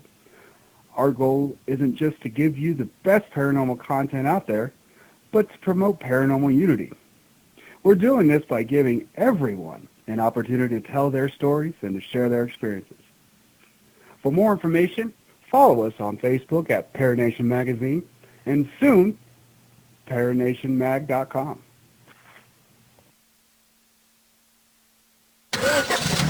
Knights of the road, here's your stallion. The car for freedom. The car for hot excitement. The car for a man who is alone against the elements. The Waibatsu Thunder. The pride is back. It's the power of a compact. Looks small, but it's so big. Fuel injected. Inject me. My Batsu Thunder. On the toll road of life, you have to pay to prove you can. Live the emotion of an individual. Thunder. The awesome power of nature distilled into one vehicle. Wow. Because after you get struck by lightning, there's thunder. The Waibatsu Thunder.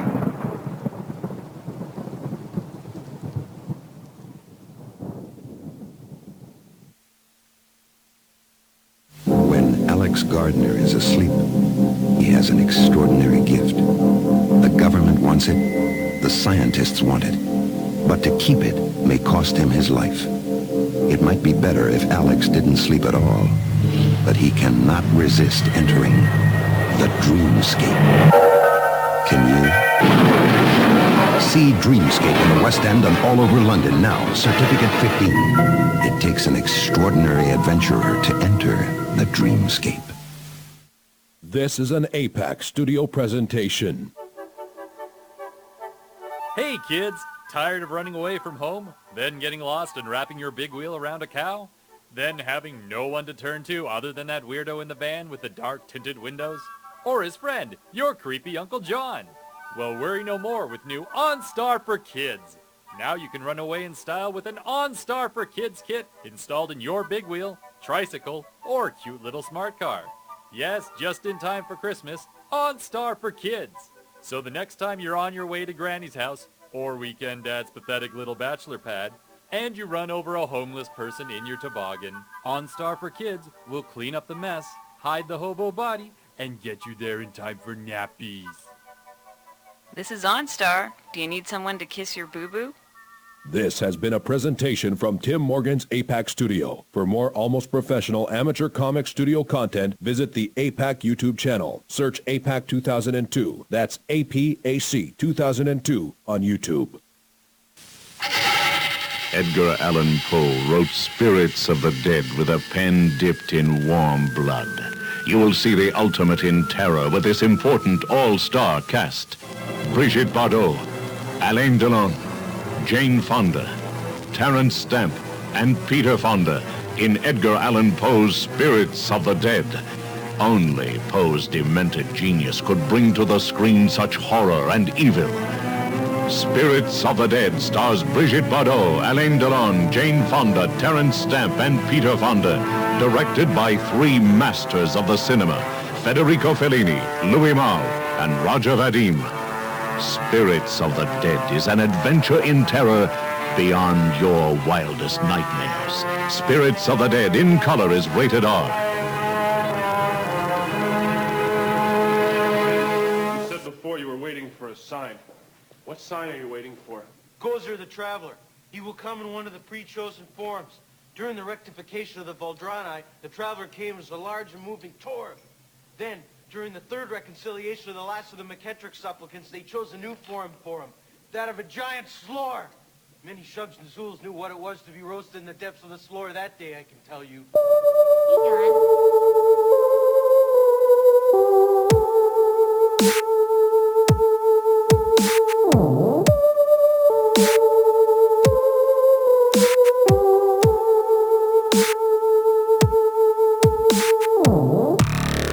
Tonight on Paranormal Soup, our guest is Dr. Barry Taff, author of Aliens Above, Ghosts Below, Explorations of the Unknown.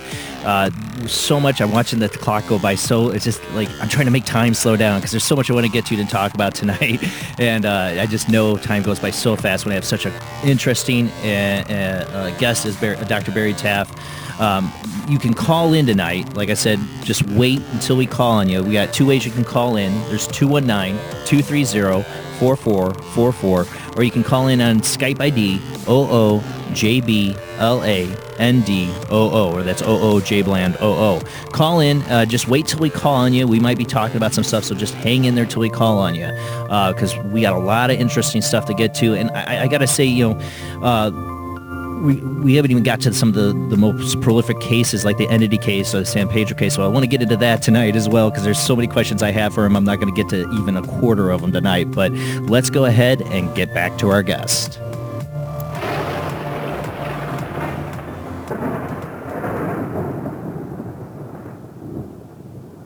You still there with me, Dr. Taff? I certainly am. We are showing the picture that Tara Mead took. Again, people go check out barrytaff.net, CeeLo Drive Part 2. Read that article, especially if you're a paranormal investigator. It really gets down to the PK agent and how humans are interacting with it. You brought up, epilepsy, that this one was having a seizure. What it makes me think of, I was a big fan of, and I don't know if you probably might not be, but of Whitley Strieber's Communion. I read that. I'm not a big fan of it for a number of reasons. One of which, I thought it was a terrible film. It wasn't. I liked the book. I was a fan of the book as a kid, but to be honest with you, I'm very skeptical of the claims that Whitley's made. Well, I think something may have happened, but not what he claims. Well, that's the interesting thing. I was going to say, you talked about PK agents, and he was diagnosed with epilepsy. Exactly. I think his wife was too, or was. Really? So the problem is when you're entering this domain where the neurochemical background is chaotic, it's really hard to objectively interpret the information. That's what I because wondered. your question, are they having a real experience, or are they having a delusional one, or hallucinatory? And I've known people who are epileptic, and I get that I have to stay away from them. But also, their emotions tend to be more volatile. They'll swing. Whitley Strieber is a very good writer. I read books he'd written before. Me too. Dominion. I was a very good writer, but I thought when that book, I went, that's it? What's everybody going crazy over? It was the right time and the right place. It for really that was. Book. And, a good friend of mine was in that movie, Paul Clemens. He played when they had a focus group, and he was part of it. People were asking each other questions. Thick brown hair, glasses, blue eyes. Anyway, he was in that movie. And it was, the only reason I saw it really because he was in it. Other than that, I wouldn't see the film. Not for Christopher Walken? Correct. Yeah, that's another reason. There was it was on TV a few days ago, was Brainstorm. Oh, I love that movie. The last film Natalie Wood did, because she died during production, and she rounded to finish it. It was a brilliant film. It was way ahead of its time. People had no idea what was going on. I thought it was perfect. The music, the music, it was just great. It was a really one of my favorite films. Yeah, I loved it from the day I saw it.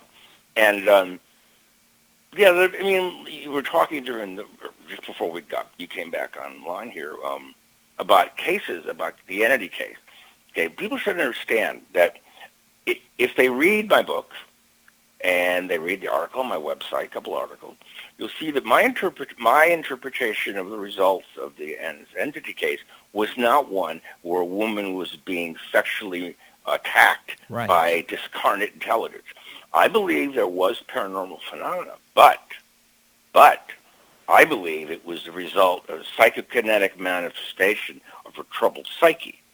And first of all, okay, let's set the stage with some precursors. One is she had 5 children. Okay, no, she had 4 children. Excuse me. She had 3 boys, 2 small ones, 1 older one.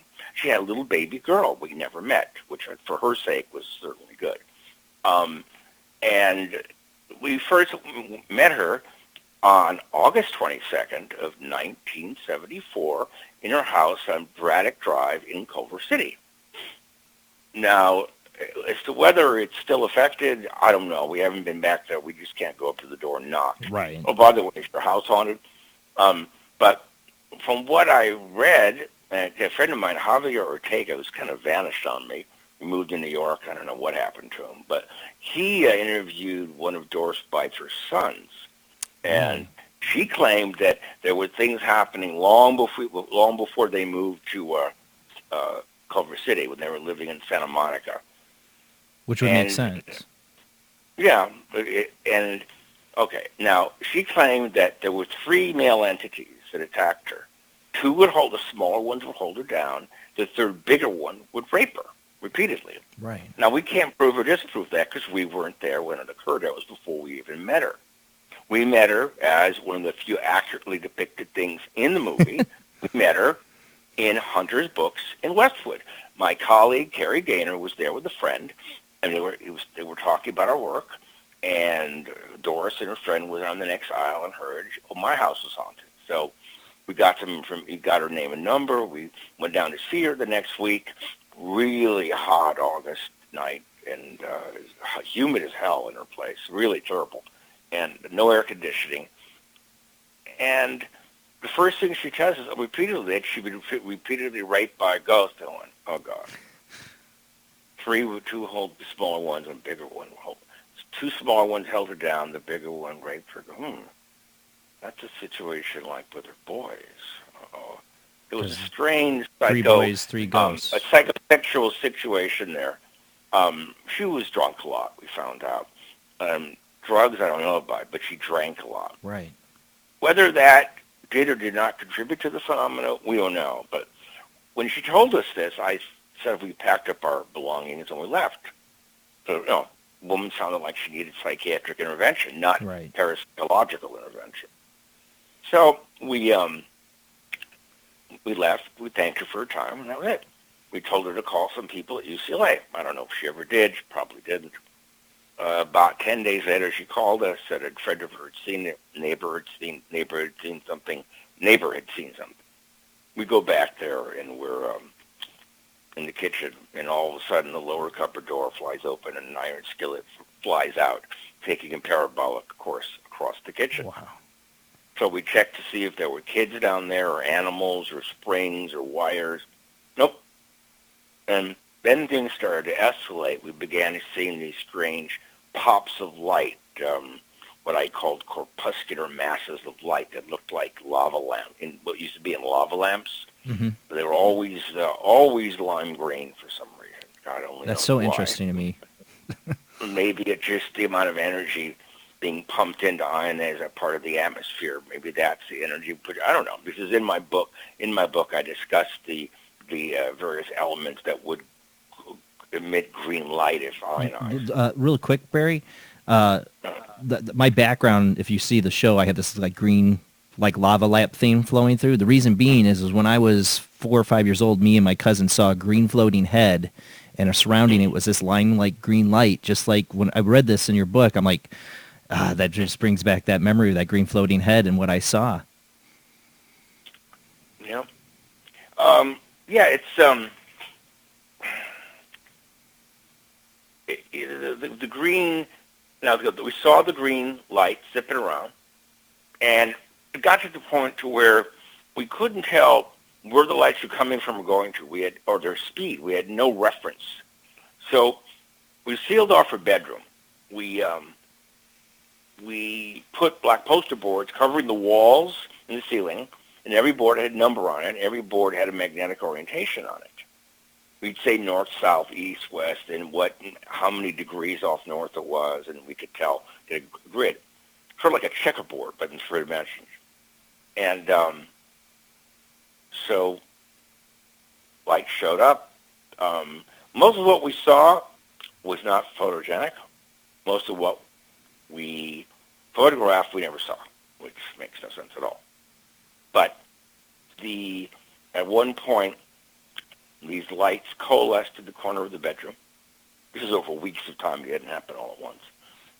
Lights coalesced to the corner of the bedroom, and they formed an apparition, tall, well over 6 feet. We could see the head, the shoulders, the brow ridge. You could see the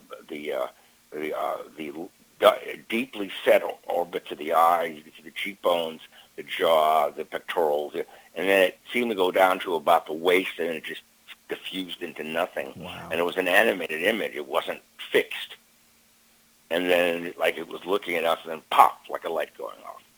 It was that same lime green color, too? Yeah, always that sickening lime green. Right. I'd never own a car that color. I mean, I like guacamole, but there's, got to be a point. So, but anyway, it was amazing. So I told everyone, don't talk to each other. Write down what you saw. And it was a high degree of convergence. I mean, I'd say 99%. Everyone pretty much saw the same thing at the same time. But we couldn't photograph it. And what we got was, first we have a ball of light zipping along with a tail on it. Okay.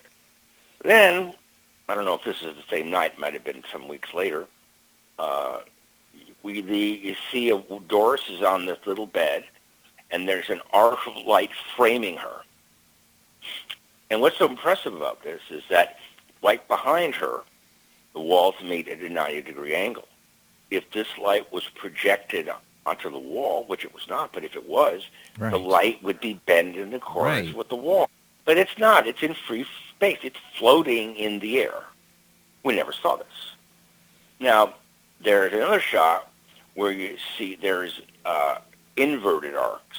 There's like an arc going top to top, bottom to bottom, and Doris is not even in that frame. Right. And what the heck is this? I'm sorry, I need to interrupt a moment. Jason, we're not seeing your share screen. Oh, you're not? Mm-mm. Huh. Not seeing what? Oh, I have a share screen up because I was showing the pictures, and for some reason, you're not seeing it. That's weird. Okay, go ahead. It's all right. Anyway, now, a couple weeks later, we get a call back to Doris like at 1 in the morning, 1:30, and we had been there earlier. And the same old. The house was up very cold for no reason when it was hot. And that bedroom was like a refrigerator, but it was not. And the poster boards were torn off the wall. She said something tore them off in front of her and took the plaster and paint off with it. Well, we could have done it herself, but she would have needed a ladder to do it. She could have done it. Right. Maybe. We can't prove she did or didn't. So we put them back on the walls with more duct tape, which is what formed the grid. And at one point, we're telling this thing to do what it wants to do. And Carrie, my colleague, said, "Could you rip one of the boards off the wall?" Suddenly, the duct tape comes flying off, and the board flies across the room and hits Doris in the head. Wow. This is a room full of like 20 people. Right. So it's a little hard. Then another one's ripped off and it fell at her feet. But we couldn't photograph what we saw, but we did photograph. We never saw. What we saw, we couldn't photograph. What we photographed, we never saw. That's crazy. It's completely illogical. We gave our negatives to the West Coast editor of Popular Photography, Mr. Adrian Vance at the time, and he checked them out. And he said, well, I've never seen anything like this. I can't even begin to explain it. These type of images should not occur in a single lens reflex camera. First, I don't know if there's been anything else ever published in Popular Photography about the paranormal, but this was in 1976, I believe. And what's interesting about Adrian Vance is this. He was my high school chemistry teacher. And, whatever. I was like the mad scientist. I used to make my own rocket fuel. And it was getting really difficult. This is like in the 60s, early 60s. It's close to, 64, 65, whatever. To buy oxidizers, because, you could make explosives out of them. I didn't want to make explosives. I wanted to make rocket fuel. So right. Nowadays, you would be in trouble. Right. I was borrowing a large jar of potassium chlorate, KClO3. I'll never forget. The thing was almost as big as I was. And they caught me, and I almost got kicked out of school. Okay. Like you didn't blow yourself up, right? Well, no, I wasn't making this in the class. I just, I'd never really gotten hurt with all my chemical stuff at all. But, okay, so go forward 10 years. And I'm in the lab one day, and Dr. Moss calls from her office, which was down the C floor. We were on the second floor, which was 5 floors up. And she said, there's someone who wants to talk to you. Okay, wants to meet you. I said, well, there's Adrian Vance. He had become the West Coast editor of Popular Photography, and he interviewed Carrie and I, and he looked at what we wrote, and he looked at pictures and did an article, and that was that. We became friends. And then in 2015, I was on Coast to Coast with, Contact in the Desert with one of the latter years that the original guy did Coast to Coast, passed away now. It was on. And who calls in? It's the same guy, my chemistry teacher, Adrian Vance. After decades, he was a really nice guy. We got along really well, but it's just odd the way this stuff can reunite people in strange ways. Synchronicity. It's a weird thing. I still don't understand how the world works. Since we're on this, I have to tell a quick story. Sure. In March of 1973, a guy comes walking into our lab, a guy who looked around my age, but taller and better looking than I ever did, named Richard Matheson. And I went, what? You can't be Richard Matheson. You're my age. And then his father came in and I went, okay, I feel a little better now. They visited our lab. Richard and I worked together, and a couple of times. Great guy. We get along really well. We discovered we have the same birthday, month, day, and time, except he's younger than me. Okay. Anyone can have the same birthday. Right. But in staying in contact all these decades, we found that the article on my website called Very, Very Personal and Enduring Synchronicities. The amount of synchronicities for the case was just, knowing him, were beyond comprehension. Okay, same birthday. Okay, then, let's see. Let me think. Okay, we lost touch with each other, got back in touch in 2005, I believe, or something like that. Yeah, 2005 or 6. So I used to have a Rolex watch. It never ran well on me, but watches never do. So I sold it. So I wanted to get a new watch. I wanted to get a Tag Heuer Curium F1. That's the watch I wanted. It was a very particular model of that make. And I meet Richard. Guess what he's wearing? Same watch. A Tag Heuer Curium. It's a chronograph as opposed to the F1. But they're the same basic watch. They're like, what? His parents bought it for him. They were in Europe. Okay. He had a Lexus. I had a Toyota. Our license plate differed by one number. All the letters and all but one number were identical. Wow. Could have been coincidence. Okay. one day back, it's like 15 years ago, I have some moles removed from my body. One above the navel, a couple inches up, one on each side of my diaphragm, one in the back, forming an equal a circle around my midsection, around my thorax. The same day, unbeknownst to me, Richard goes to his own dermatologist and has moles removed from the same part of his body on the same day. Wow. It could have been coincidence. Yeah. Okay. Okay. Then we were working with the director from 2011, and we met with him in Malibu to have lunch and talk. He said to us, "Ever been scared?" I go, "No." And, well, ever faced death? I said, "Well, I almost drowned once. I was surfing. This was like in the 60s, and I remember being sucked under by a riptide, and I felt water fill in my lungs. I blacked out. That's it. I figured. I woke up in 2 feet of water. I had no idea how I got there. There was no one near me. I go, what's going on? Okay. 4 years later, almost to the day, Richard had the same experience. Same beach? Yeah. Wow. Then it gets even stranger. Okay. My mother passed away in 2009. And he never met my parents, nor did he know their names. I knew his dad's name, but I never knew his mother's name. So after he heard about my mother passing away, what was his mother's name? I said, Ruth. He went, what? What? You're not making it up. I go, why would I lie about my mother's name? So you don't understand, my mother's name is Ruth. Oh, wow. I went, huh? Do you have a middle name? I said, yeah, what? Ann. He said, you're lying. Why would I lie? No. His mother's middle name is Ann. Wow. Okay, a little weird. His father passed away in 2013, and I got the call. I was having dinner with friends, and it was very upsetting. And Richard's father is called Richard, the older Richard. Yeah. Passed away. He's a brilliant writer who wrote 14 Twilight Zone episodes, a Star Trek episode. He wrote everything. A lot of TV series was based on his work, movies based on his work. Anyway, I thought, why does this stay important to me? But his father passed away on my father's birthday. It's crazy how these synchronicities play out. I mean, what would be the meaning for you guys to have such parallel lives like this, and then to meet up and work together? He's been married. I never had to go through that problem or whatever, and no children, and I have no kids either. But it is every time we meet. When I lived in LA, we used to meet to have dinner for our lunch for our birthdays, and if he was available.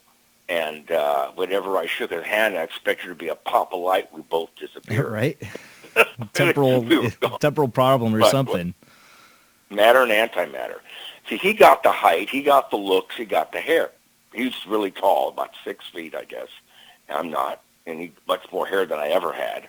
It's like twins. And he looked like an actor. I mean, if you looked at his picture, he was young. He looked like he should have been in front of a camera, not riding behind it.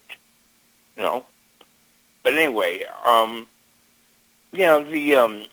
everyone's got it. Synchronicities are called acausal relationships. I mean, they're not cause and effect as we understand them. Right. And everyone's got to interpret them for themselves. And I've seen that when I'm surrounded by extremely unique synchronicities, that I have to be very careful because I'm on very thin ice. And if I'm not careful, I'm going to go through and I'm going to freeze to death in ice cold water. Example, before I left LA, I talked to this girl a couple times, and I saw her picture. She was very attractive to me. Another stereotype, another young Joan Collins look, very similar look. So we're talking, and I looked at her, and I said, look, I know this is weird, but I've got to ask you. She said, are you in poor health? I said, what do you mean? Do you have medical problems? Yeah. She's born a blue baby. Her umbilical cord was wrapped around her neck. If she'd been a boy, she died. And so she'd been sick on and off most of her life, one thing or another. I thought, well, I can't really be around you because you're sick. And then her name was Nicole, and I've never met another woman named Nicole in my life, ever. Really? Ever. She's the only one I've heard of people with that name, but I've never met anyone with that name. So I come out here after I almost died, and getting better, back online.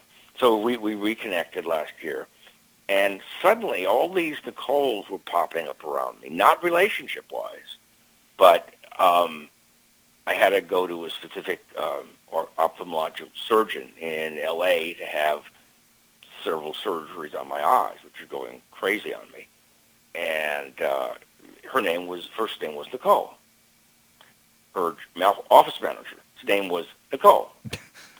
My friend I stay with down here, his best friend is Mark. His ex-wife, he was still married at the time when I met him, is named Nicole.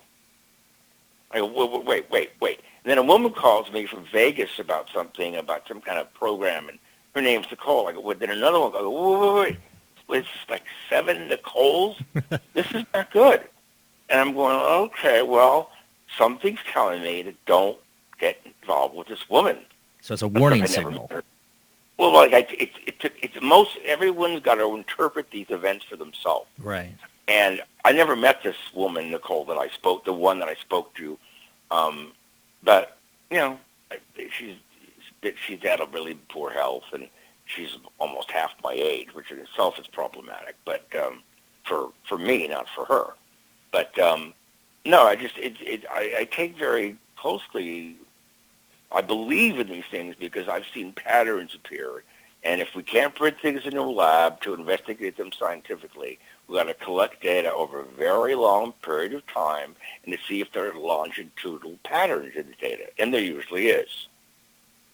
How we got to the thing with the epilepsy and the poltergeist and the messed up nervous system and all that is kind of collecting data. I've been in this field now for 50 years, half a century. So, I've got a good memory. I've got nothing competing with it for my life, But to show you how bad it can get, before I left L.A., it was like 2014 or 15, got a call from some guy, first online.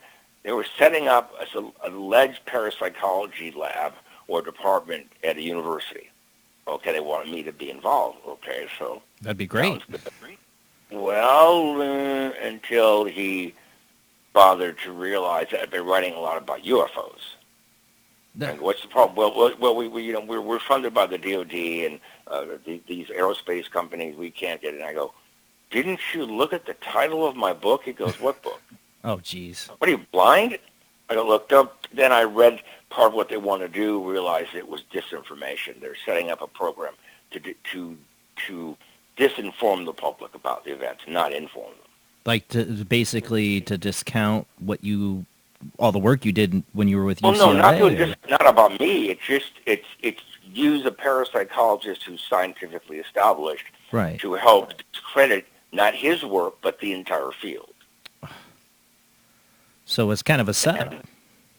Well, yeah, and but then had I not. Well, first of all, I almost died in 2015. So even if I had tried to go, I still wouldn't be able to work there. But I saw what they were proposing to do, and it didn't even make any sense. There were major problems with their design. Anyway, I didn't go, and we did way back when the lab was up and running. We ran these research groups in remote viewing to train people in ESP, in psi phenomena, in the mental phenomena. And it's, if you give people positive feedback to what they're doing, reinforce what's working without reinforcing the negative, you should help them learn how to do it. Yes, with some people it works, most people it doesn't. But it worked beyond our wildest expectations. And there's a really long article on my website, which will be in my new book, but the article is called Learned Psi, Training to be Psychic, on barrytaff.net. And we, like I said, everything I thought we learned, nope. Everything we learned just basically hit us in the head like, what? And this is where it gets to be really problematic, because the evidence suggests, in my work alone, that if you have an 8 by 10 picture of someone, your wife, your girlfriend, your best friend, whoever, you cut it in 2 or 4 or 8, get little pieces of the whole. Okay, got a hologram, each piece can recreate the whole. It'll lower resolution because of the size, but it's because the information that made up the image is equally distributed in that medium. However, our evidence suggests part of our brains work like this. Evidence suggests part of consciousness works like this. And evidence suggests that the element of space-time is related to the paranormal works like this. And this might be the most important question to which we need an answer. How can we perceive things remote from our physical presence in space and in time when there's no physical theory or model about which this can occur in? Well, either there's waves of energy going from point A to point B, which has never been proven. Anything's been disproven. Right. Or there's fields of energy. There's no energy we know of. In the universe we know of, there are only 4 known energies. There's electromagnetism, there's strong nuclear, there's weak nuclear, and there's gravitation. That's it. And whatever this phenomenon is, it operates seemingly beyond all of them for many reasons. But the evidence suggests that the information that makes up past events still exists. Not the events, but the information related to those events still exists. That also, the information related to objects at a distance, whether it's a mile away or 1,000 miles away or somewhere else and God knows part of the universe away, we may be able to access. That's what the whole remote viewing program was for. Right, right. And also that information about the future already exists. Wait a minute, we got a problem here. Right. The past is okay, at a distance, it's okay. But wait a minute, what do you mean the future's information already exists? Huh? Well, then, if it doesn't, what are we accessing during precognition? Nothing. It's random. Oh, yeah, it's all random. It's all random. Now, the biggest problem is how much control do we have? Okay, we know we can't change the past. At least that's what people think. Well, and yeah. Although there have been thoughts about it. In Mandela effect. Retroactive psychokinesis. Yeah, right. Won't bore anyone with that. Bored me. Now, okay. But what if we discover that the future is just as immutable as the past is? Predestination. Then, right. The future is fixed and rigid, but the information of it is available. But we tend to flavor it with emotion because we don't know what it is and we're frightened about it. An example, okay. We got so used to doing the ESP stuff in our side training groups, week after week, month after month, year after year, over. It was easy to do. It didn't work 100% all the time, but when it worked, it really worked. Right. We got bored. It was like, okay, you're a great driver, you can win at the track. Well, let's try a different track. Let's say a different car. Okay. So we decided to do our first precognitive remote viewing session. This was in 1977 or 8, I believe. Late in the program, relatively speaking.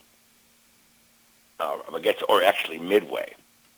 So it was a Wednesday evening. We were in a conference room, pitch black. You couldn't see your hand in front of your face. Sensory deprivation. Okay, talk ourselves into a deep relaxation. It's 1 week forward. This is the date. Describe the first target of the randomly chosen of a person. Okay? So we don't know who's going to be there because it can't be anyone we bring. Got to come through third parties who didn't know what we did. We just this tall, beautiful, blue-eyed blonde. Described her clothing. There were 24 chairs in this room that people coming in could sit in. Every chair had a number under it. We didn't put the numbers there. They were there. The chairs were put in or installed. Okay. So we described this woman, her clothing, what she looked like. We named the chair she sat in. It could have been coincidence. We describe a beautiful multi-story home in the Hollywood Hills, a baby grand piano. And then we start rattling off descriptions of a very tall man, about 6'4", dark hair, wearing a black hat, a black shirt, black gloves, black pants, black boots, black shirt, black cape, and black mask with an imposing sword. And we thought, are we losing our minds? Right. So it was recorded on an audio tape. Next week, new people come in. Each person given a sealed envelope at the door with a number in it. We then roll dice. Okay, open your packets. Tell us who, if your number matches the roll of the dice, let us know. This girl goes, oh, it's fine. No, we forgot what we said. It was a week ago. Who would remember it? So we told her, here's the control, here's the tape. But if you hear anything that's appropriate to you, stop it. If it's not, don't. So she hears the tape start playing. It describes her perfectly. Her face, her hair, her eyes, her figure, even the clothes she was wearing. Could have been coincidence. Of 23 chairs, because one had to be mine to control everything from. Of the 23 available chairs in the room, she sits in the one chair we named a week earlier, even though we didn't know she was going to be picked until she sat down. Okay. Then she lived in a 3-story home growing up in a 3-story house in the Hollywood Hills. The house had a baby grand piano. Could have been coincidence. The man in all black, she looked at me and she said, how do you know who I am? I said, what are you talking about? How do you know who I am? I go, what are you talking about? Because I'm Tony Williams. And? She said, what do you mean, and? My father's Guy Williams. Who went, what? Zorro. Her father played Zorro. Oh, wow. What the? She said, wait, when did you make this tape? I said, a week ago. A week ago? I didn't know I was coming here till 2 hours ago. Wow. Brought him by people. So, but wait, how did you, what? Yeah, what are the odds? It really smacks of predestination, Dr. Taff. But I mean, they were academicians, friends of mine. Oh, it was all probability. We guessed. Yeah, right, okay. But it really sort of unhinged some of our people, our regulars. They go, oh, this is a little upsetting. We don't know if we could handle this. A little upsetting. So months go by. Let's try it again, the precognitive thing. Okay, same conditions. So pitch black in the room. Many of us start describing a fire. What the fire is? Why, where's no fire here? What's fire from? And made nothing. Okay, we left. Next morning, I'm in the lab at UCLA, and lo and behold, the fire trucks pull up to it. That conference room caught fire, and we didn't set it. One of the plugs behind the curtains sparked, and it caught the drapes on fire, or the curtains on fire. No wonder I always thought it was imminent. A number of our regulars at that point go, I don't like this anymore. It's a little upsetting. But that means the future's already there. I go, yeah, so? But that means we have no control. I go, yeah, so? Well, it brings in the question of free will, and, predestination can bother a lot of people with that idea. But whatever you're going to say, you still have to live out your life. I mean, if you had a machine that showed you were going to marry Godzilla in 10 years, and she was going to spring a couple more heads and a tail, and you realize you couldn't do anything about that might be upsetting. What if at the end of the paranormal research show we discovered that we're not who we think we are, and that the freedom we thought we had is illusory? Then what? That apathy and the falling apart of civilization would be imminent, basically. Right, because we realize, why are we alive? What are we doing here? Why even spend our time? And it's like, it doesn't make sense. And this is, let me give you the strangest event that's ever happened to me. In 1992, investigating a case in, I forgot where, it was a nice Hispanic family, a big old house down near USC, and a little further north of USC. Anyway, great family. So all these strange things were happening, and it's not written up in my book because it was a good case to me, but to other people that go like, yeah. But here was the most extraordinary thing I've ever experienced.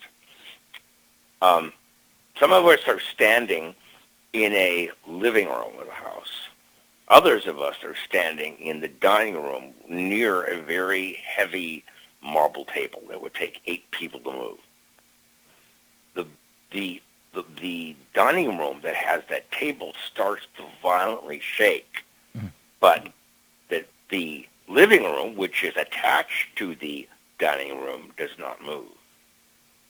What? It can't happen. Right. But it did. So we went in the basement. There was nothing down there to cause it.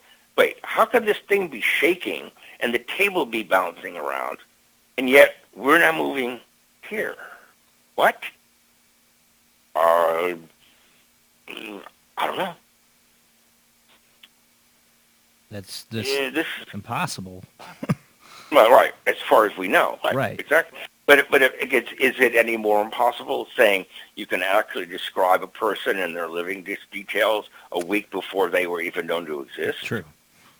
And this takes me to another strange event. Another great case was the San Pedro case. Yeah, we really want to talk about that. August of 1989.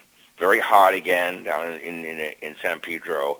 A really nice young lady named Jackie Hernandez. She had a couple of young children, and her husband left her. It was terrible. And all this, she moved into this on 11th Street, little bungalow. All these things were happening. Strange fluids coming out of the walls. Got some samples, had it tested in a forensics lab. A human blood plasma. Right. Coming out of a wall. Anyway, Barry Conrad was working with me then, and other people, and imagine incredible things happened. Something threw a clothesline around Jeff Wheatcraft's neck in a bolt and knot and picked them up over a huge bolt in the attic, and had not been for Gary Bain, who was heard him yell, Jeff would have died. Who had his neck choked. And all these luminous anomalies that Barry Conrad captured on his camera. And it was amazing, the things that happened. It just went on and on and on. But what it gets even stranger is, so Jackie didn't know what to do. Barry was there more than I was. My father had a heart attack, so I was busy helping my mom. Anyway, all these things. So Jackie would visit Barry's apartment in Studio City. She stayed with them occasionally, and well, they got sort of intimate. You know, what the hell? They're not married, so big deal. What happens is, things start, after she's gone, things start happening in Barry's apartment. Things flying around, scissors coming through pillows, fires starting on their own. Right. Really strange, and it's in Barry's video called An Unknown Encounter, and in his book it goes to this in extreme depth. He did an extraordinary job of capturing every element of this incredible case, except one, because we didn't know the answer to it.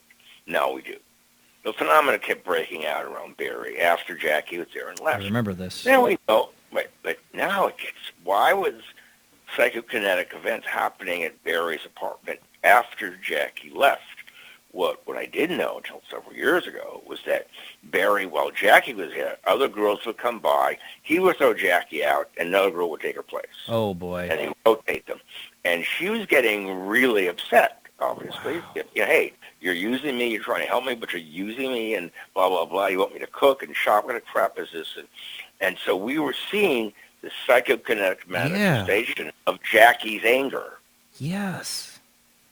It was like the episode of the original Star Trek with Michael Dunn, the dwarf, and where everyone became psychic, these like Platonians, and they could move things with their mind, and when they get angry, it would tear the place apart. But with Jack, the whole thing is, it all makes sense. It didn't make any sense. And also, this is what's really important.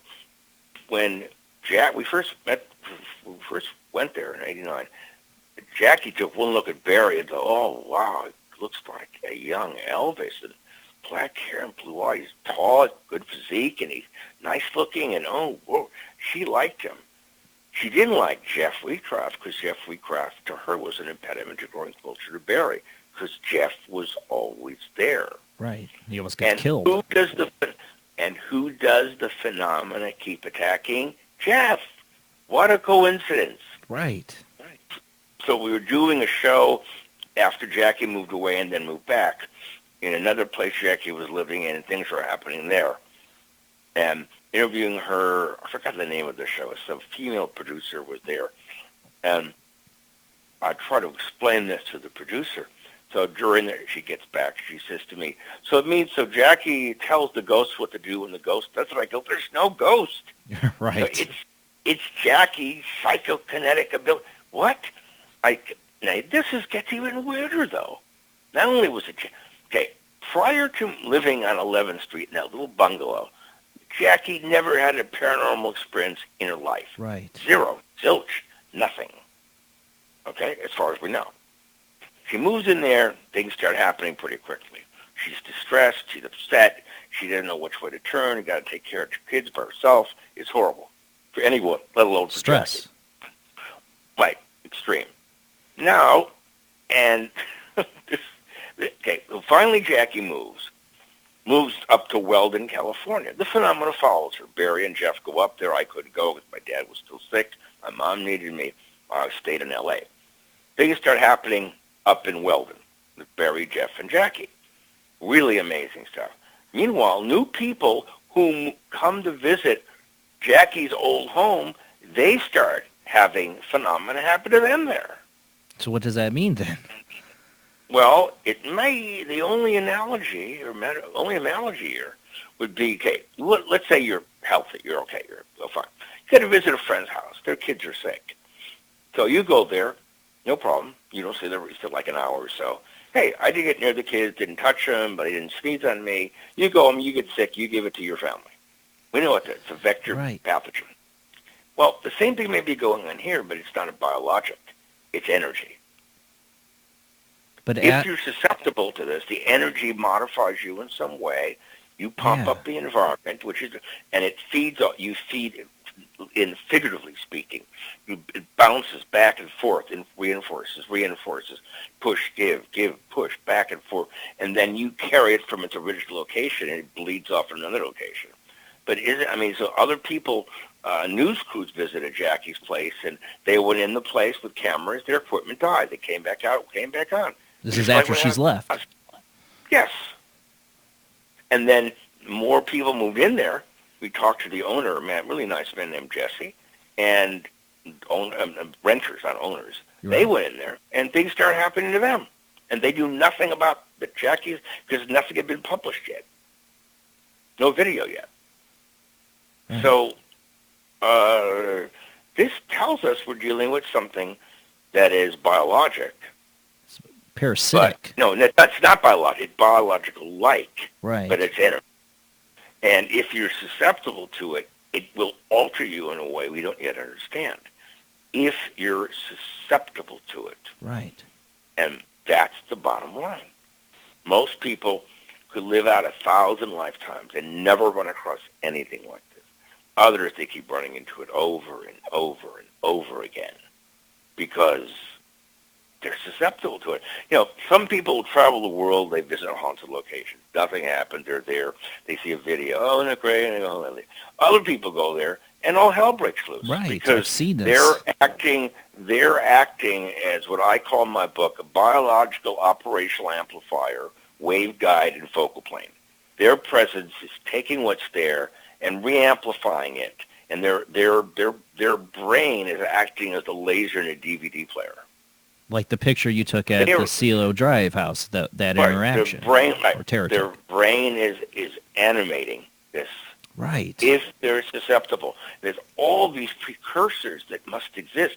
And that's why the probability of getting this stuff together in one place is astronomical, because there's too many things to measure. We don't know them all yet. All the different variables involved. What I've always wondered about this, and we've had Terrence Palmer wrote a book, Science of Spiritual Possession, and he talks about entities on the other side that are parasitic-like that they've discovered. And it's always wondered if what we don't understand or what we can't see in another field. The brain we're only seeing 50% of probably what's in front of us. The brain's translating everything.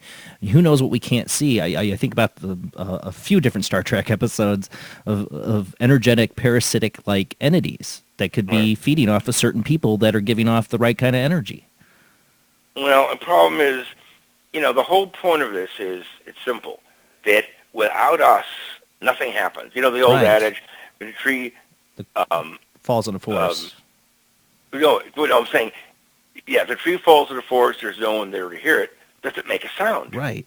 Well, yes and no. And that's the problem, meaning that we're an integral part of this. That's my opinion. We are without us acting as that mechanism and the linkage that can be in what I call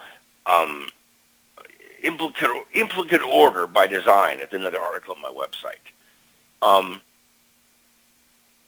It's that we're okay. The evidence now suggests that long-term memories of humans are not stored in our brain. Right. The evidence suggests that they are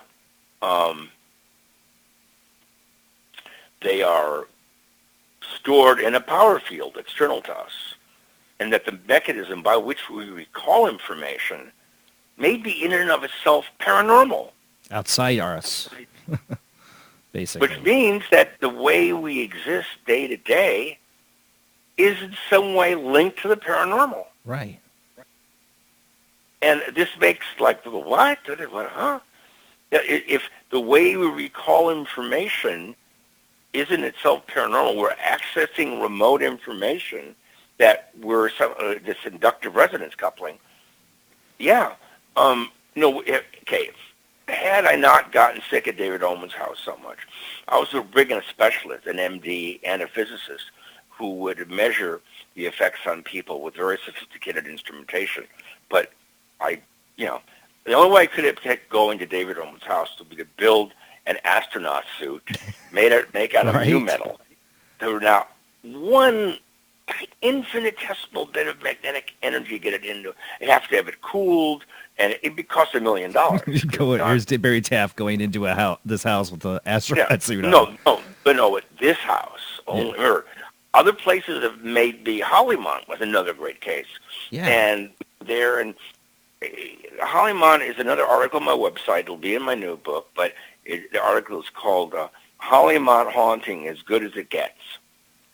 And it's an amazing case. The house was recently almost gutted. They rebuilt it. Oh, really? In a terrible way.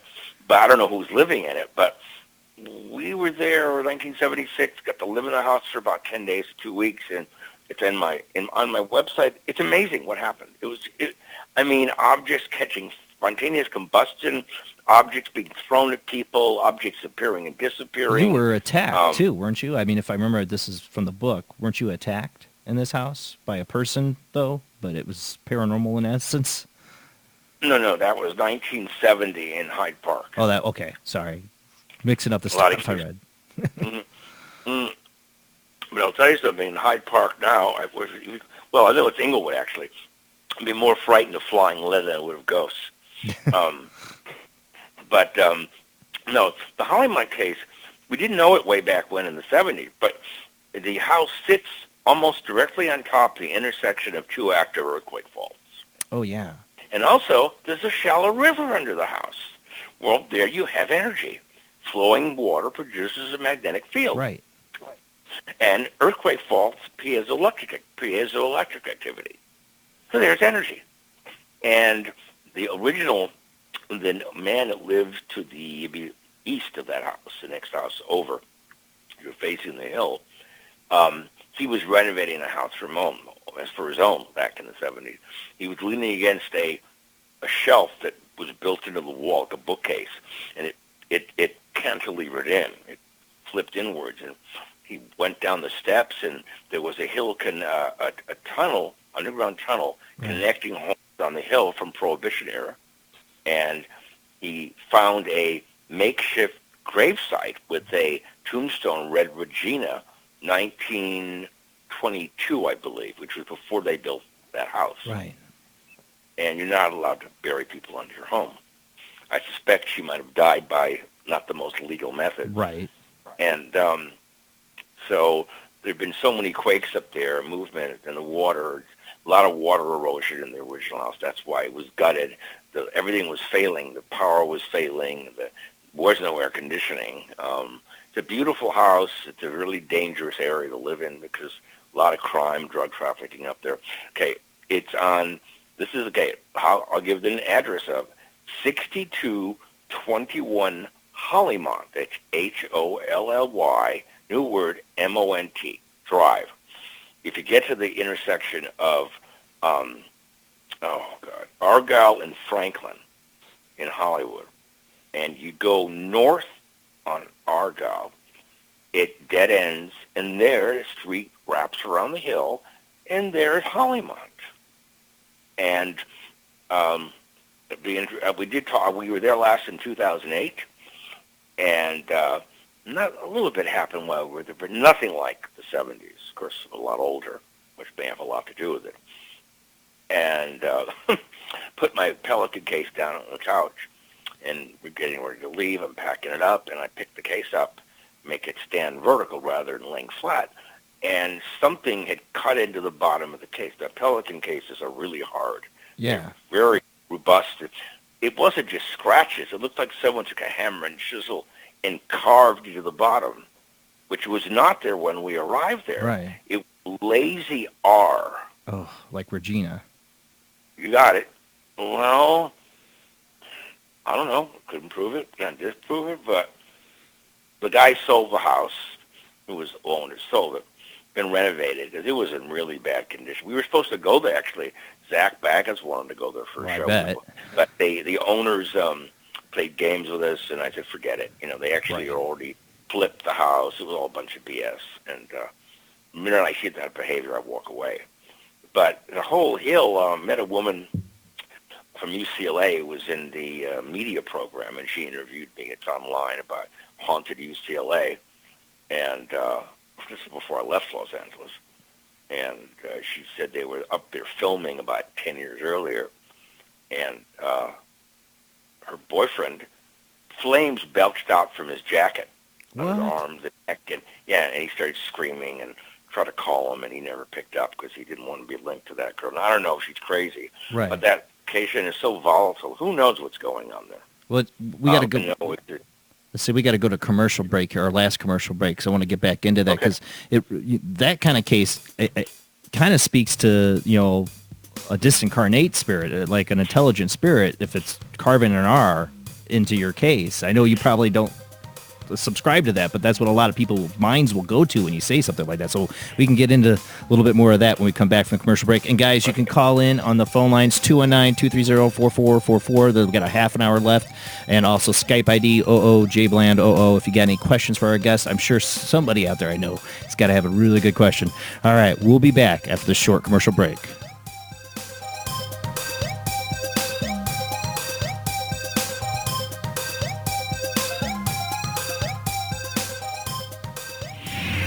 Don't be alarmed. It's only a laser sword fight. Don't be scared. It's only the Death Star destroying another world. Relax. It's only a movie, and it's all for fun. Director George Lucas and 20th Century Fox present Star Wars. Rated PG. Parental guidance suggested.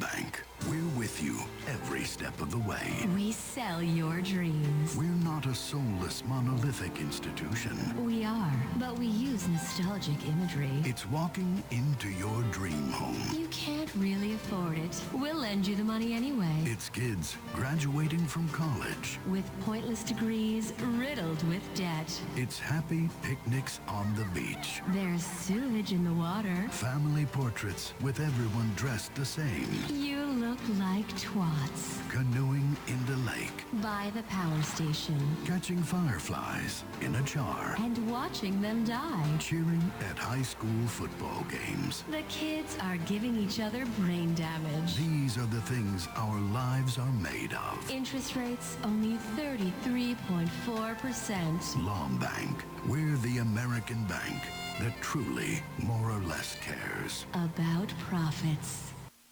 Of the second kind, physical evidence of a UFO.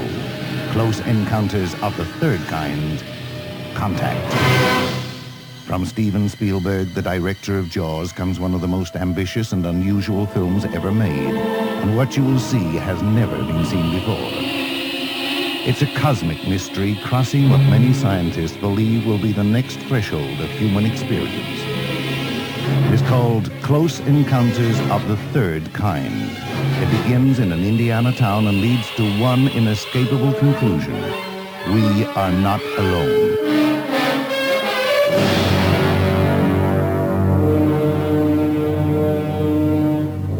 Close Encounters of the Third Kind, Certificate A. Now showing at the Odeon, Leicester Square. The Science of Crime is back for another season. The cigarette was hotboxed. He was nervous about something. His orthopedic surgeon records indicate that he was a deaf woman who plays guitar. Mermaids, multiple wives, threesomes. This is serious. They're not detectives or scientists, but they act like they are. They're crime scene cops that take matters into their own hands. These guys are so smart, they never have to look anything up. he was neurotic, with a love of puppies and experimental cooking. I knew it. It's a partial lesion caused by light to medium tearing of the thoraxal cortex. Obviously, you can tell at a glance by the fingerprint on the mustard bottle. Andrews, my acting sucks ass. The Science of Crime. It's forensically boring. From deep space, the seed is planted. Terror grows.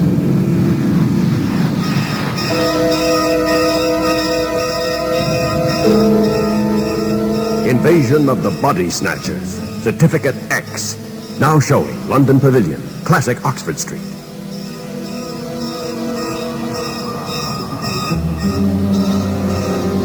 Please, Spock, do me a favor. And don't say it's fascinating. No. But it is interesting.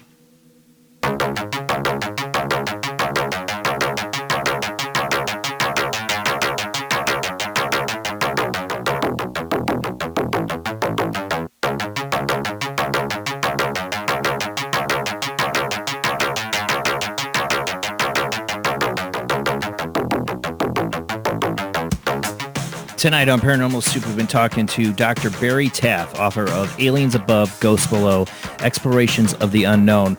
And, oh my God, time has gone by so fast. There's so many things we haven't even gotten into that I'd love to get into. This book, you guys, if you're interested in, you're a paranormal investigator, even if you're interested in this book is filled with so much.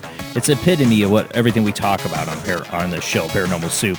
How these things connected. I mean, think about one of the things that Barry gets into is the idea of warp drive, and we talk about aliens, how they transverse the universe and their connection to maybe these paranormal events and that. Think about, for people to know what an A-port is, something that appears and reappears in another spot. Imagine being able to tap into that if you understood how that worked. Well, that would be warp drive, or that'd be better than warp drive. You could be one spot here and then another spot there, and instantaneously. There's so many aspects of what we don't understand that's going on around us every day and how we're interacting with an environment that we don't know all the rules are. This is why I've been looking so forward to having Dr. Taff on, because this is something that just fascinating. It's fascinated me since my earliest years of being interested in the paranormal, since I was a little kid.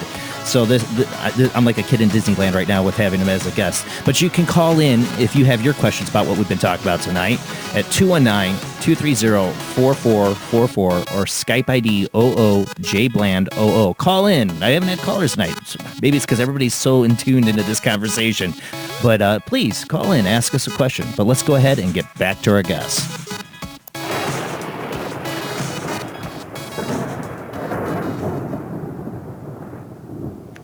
You still there with us, Dr. Taff? Oh, hopefully he came back. Are you there, Dr. Taff? Oh, sorry. They're right. Wrong volume knob. That's my bad. Sorry. You're there. Oh. Sorry. But there's so much we're in the last half hour that we didn't even got to tonight. One of the things you sent me an article from your blog. You said I think this is one of the most important articles I've written is about warp drive, and it's something I've been fascinated with since I was a kid. But There's even a part in your book, I don't remember the physicist's name, but he talks about instantaneous travel. And you get into kind of like the aports and the relationship to that. You think the paranormal, we call it paranormal now, but it's one day something we would understand and could be used for things like warp drive or understanding how to travel the cosmos. Because obviously if aliens are coming here, they have to have some technology beyond our understanding to make it here. Well, I mean, what's interesting is that some theories about warp drive, and I discussed that on my website and in my book, that they imply the existence or creation of negative energy, and that's never been determined to exist or that even might exist. But from what I've been able to ascertain, from all the things I've read, is that we might be able to achieve warp drive with something a lot simpler. Right. Superfluid, which is basically like a liquid, what do you call it? Blanking out. It's mercury. You ionize, you create a mercury plasma, and you rotate it, you compress it, it's high speed, high compression, create a superfluid. Acts as the Einstein-Bose condensate, and they already know that rotating superconductors will negate gravity and mass. And so if you do this under the right conditions, you can do some really interesting things.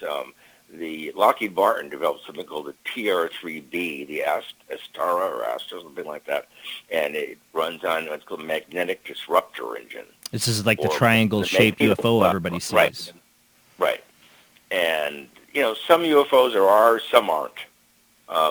If you can reduce the inertial mass of something, you can move very rapidly without the feelings of inertia, which you can make right-angle turns and feel no G loading. You're in a military plane, you pull a couple of G's too long, you black out. There's that new show on TV called Unidentified, and it's really upset me because pretty much it's an entire 6 episodes about the same thing. Exactly. They did convey some information, but they did it in a very cheap and haphazard manner. There's much better ways to do it, and they keep having the same people uttering the same words. Oh, we've heard this. Do something else. Show what you have. Okay, we do something else. And now there's evidence suggesting that the whole thing with these people belong to Luis Elizondo that apparently he may not be who he claims he is. The group. So another question is, the History Channel has gone kind of rogue and putting out what's called mockumentaries. Right. And where they put on fake documentaries regarding megalodon sharks or mermaids or the killer yetis that killed those Russian hikers back in '59. And they never used to do this. I know. Okay, they need money. It's a good way to fool stupid people. And, so frustrating. They have no respect for the field. To them, it's all they have disdain for. It's a big joke. We're going to make fools out of you. Money. We're going to go off everywhere. Yeah. So, there's nothing about what they're saying. For example, UFOs have been flying hypersonic that we know of for at least 60 years. At least. Maybe more. In 2 successive weekends, in 1952, a squadron or whatever, a fleet of UFOs overflew our nation's capital. And they were traveling in excess of 7,000 miles per hour. That's over Mach 5. It's hypersonic. Kill somebody. But also, they didn't create a sonic boom. I don't remember any UFO case ever being reported to have created a sonic boom, which means they're not flying aerodynamically. They're not moving through the air the way we understand movement, which is aerodynamically. And when I watched the thing 2 days ago, that episode of Unidentified, you can't get lift if you're going sideways. Yeah, you got to be in a turn and use banking to maintain a lift to get more power, or else you'll drop out of the air. But they don't really show what they're talking about. Right. It's like, okay, well, and then the same footage and the same people. And the hook of the show, in my opinion, is, it's a problem with national security. We're being threatened. No, we're not. These things have been known about since the 40s. There's nothing new here except, it's nationals. We're all threatened by it. No, we're not. The only time I've known a real damage coming to people because of this is Brazil. Did a lot of UFOs in Brazil, And they play games down there they never get away with here. And they're anything but friendly or cordial. They do terrible things to people there. If they said it was about Brazil, I might believe it because there's evidence to support it. It was attacking people. Right. Drawing blood, paralyzing them, burning them, killing them. Yeah. And so, you couldn't do that here because there's too many people. Right, exactly. But, we have cases. What would happen? This is an image I've had. It's Christmas. 10 days before Christmas. Beverly Hills, Rodeo Drive. And I used to live real close to there. I could walk there. You have a UFO case happens in Beverly Hills. It crashes on Rodeo Drive. Thousands of people see it. It knocks out power. The media tries to get there. I don't know what's going on. And then all the people around it start getting sick, and power goes out. And what does the media do? What does the military do? Oh, it's a gas. We got to be careful. It's one of our satellites because it's an extra hydrogen. Nothing to see here. Move on. But the whole, we've been lucky. There's never been a major crash or except retrieval Roswell in an area of high population. Well, yeah, Roswell wasn't high populated, but yeah, in the middle of nowhere, there's a group called the Blue Berets. They're inter-service crash retrieval teams sent out to bring in UFO. There was a book called Mexico's Roswell, and it's a great book. It goes into a case that happened in 1974.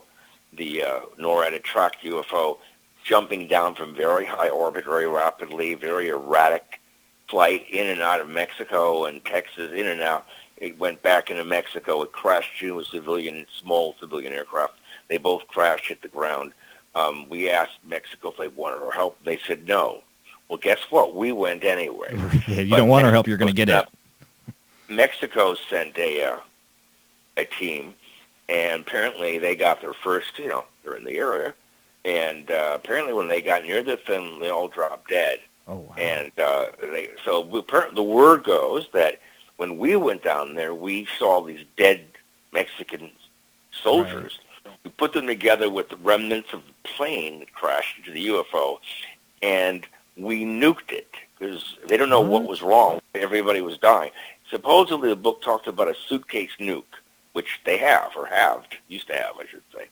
And it detonated. And I remember, in the mid-'70s, a report of one of our Vela satellites had picked up the flash of the nuclear detonation in Mexico, in the real remote areas, near the zone of silence today. What was a nuclear detonation doing in that part of Mexico? Right. And then we supposedly took the bodies of the creatures, the aliens, and the vehicle to who knows where. Wright-Patterson, maybe. I don't know. Area 51. Who knows? CDC, or USAMRIID, U.S. Army Medical Infectious Disease Center. It's there's so much been going on the public doesn't know about because they don't read. And I think the Facebook is all just filled with the stuff about UFOs. I go, look, this stuff's been going on for 75 years. There's nothing new here. It's clever promotion for selling the series. That's all it is. Yep. Period. Nothing more. It's much less. Until a piece of technology comes forward that clearly is beyond human knowledge, and a body comes forward that is not biological to Earth. Yeah. Hello? You still hear me? Yeah. Okay. Sorry. I'm getting some kind of thing coming across on my computer. I don't know why. I'm trying to get rid of it. But, you wonder, too, I mean, like you talked about the propulsion of the ship, using, like, the Mercury, and that reminds me of the Nazi Bell or the Wonder Weapon. Right. That they use that technology. I have a funny feeling that some of that story's true, some of it's exaggerated or embellished or fiction. But most fiction or myths have at their core some reality. And the best place to hide the truth is between lies. When Annie Jacobson had a book out about Area 51 about 8 years ago, it was just absolute trash. She first claimed, she talked about all the stuff that, aerospace technology has been developed at Greenland, blah, blah, blah. Okay, nothing new. Oh, and then Roswell was just the Russians had taken Mengele and had him surgically alter some children, put them aboard a fake UFO and dropped it in the New Mexican desert, hoping to create a panic. What? Now, the best place to hide a lie is between a lot of truth. So when you discover everything around the core is the truth, you assume, well, everything is true, then this has got to be true, or the opposite. You have a lie in the middle, but you have a truth in the middle, and you surround it with lots of disinformation or misinformation. Look, everything else is fake. This has got to be fake. Right. And people don't understand this is what's been going on since World War II when it comes to UFOs. It's just it's disinformation. We do have somebody on the phone line that's been waiting here. I want to make sure we get this phone call in. We got 480 code. Who we have on the line? Hey, Jason, it's Zach. How you doing, brother? Hey, Zach. I've been waiting for you to call in. You always got a good question. I didn't think you'd miss this one tonight. I'm sorry, man. It's a long story, but I'm here. Go ahead and shoot. We only got a little bit of time. Dr. Taff, it's very nice to meet you. I just have one question tonight. I wanted to get your input in on a topic that I just started getting into. I don't know if you heard or not, but there's a lot of photos that circulate around the internet. A lot of older photos. Yeah. And in the picture, they always point out a character or somebody in the photo that looks very much out of place, like they're not from that particular time period that this photograph was taken. Yeah, I've seen some of them, or they're holding a cell phone. Right. It was like 80 years ago, or yeah, I've seen pictures like that. I wanted to get your take on just, do you believe that this phenomenon is real? Is time travel is basically time travel possible? Yeah. And really, how would somebody accomplish this if it is real? Well, I mean, so far, nothing I've seen online as far as these people with seems like anachronistic things around them. None of them have convinced me that it's real. Right. I mean, it's real easy to fake stuff or modify information or misinterpret information. But it doesn't. But at the same time, I also believe that time travel is possible, but it wouldn't be like a movie where you just hop in your machine and you go. If you go back in time, let's say you're in your car, but it's a time machine. You go back 50 years ago. You didn't exist 50 years ago. Or say, let's say 100 years ago. The car didn't exist. The component that made the car didn't exist. You didn't exist. The car. So, you can't be there when you weren't there. In the future, we jump forward 10 years. You've been missing on Earth for 10 years. You can't then go back and be there when you weren't because you weren't there. Right. So you might be able to jump that amount of time, but you could keep living from that point of the future on, but you can't then go back and relive the 10 years you've missed. So it's like a one-way street. It's not like a movie. It's science. That's my guess. Right. So I believe that time travel is possible, but it's going to be a lot more problematic than we ever imagined. Well, thank you, Zach, for calling All in. right. Dr. Taff, thank you so much for answering my questions, man. I greatly appreciate it. Love hearing everything that you're saying. And Jason, you have a good night, my man. You too, Zach. Thanks for calling in. I mean, yeah, you get into time travel, and I think towards the end of the book, too. I mean, it's something I'm curious about, and I've always been interested in is time travel. But if you get into the ideas of, remote viewing and predestination, it really kind of throws a crux or a problem in with time travel, I would think. Well, it wouldn't. So, okay, here's the problem. Let's say you jump forward. Okay, you're going to jump forward in time to a week after the next lottery jackpot, they're worth $1 billion. Sounds you good. get the numbers, but then when you go back to bet them, you can't because you never bet them to begin with. Right. The time you got there, it had ended, and you did not win the money. You can't win. It's one or the other. It's not both. You know, like Schrodinger's cat. Yeah. One or the other. No, it is one or the other. But you know, the whole bit of it. They talk about another a parallel universe Or multiverse. Well, yeah. I got a feeling that in terms of there may be 11 dimensions and all that in terms of physics, but I don't think they relate to the way we physically exist. We're corporeal beings that are carbon-based for the most part, made mostly of water, and our universe is governed by entropy and atrophy. That's the function of the world as we know it. You know, so yeah, I mean, we could travel to the future. I mean, you want to go to 802-701 in the future, like in the original time machine. Sure, but then you can't come back and tell everyone what happened because long after you've landed, they're all dead. Right. You're beyond it. You can't then go back. That's like flying over the United States in an airliner and at the same time being on the ground in a car. Well, which is it? Right. Well, you create paradoxes, if you're able to. No, more than that.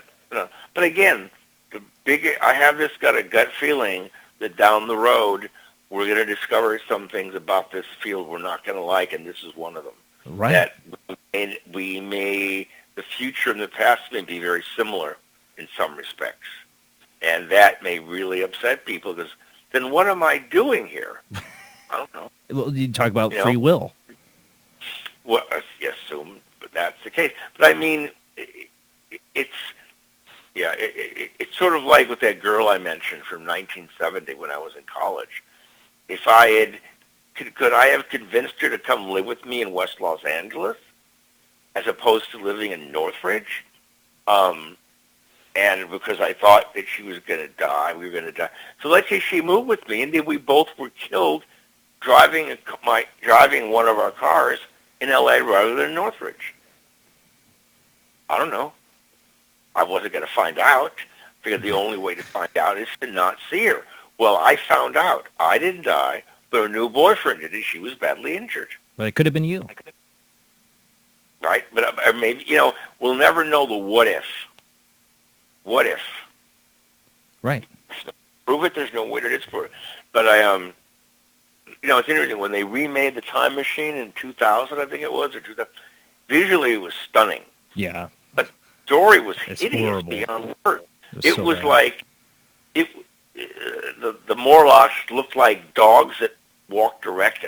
Just the very cheap effects. Yeah. All the money went into their CGI work. I would have been embarrassed to have my name on that. I just. It was now, also, horrendous.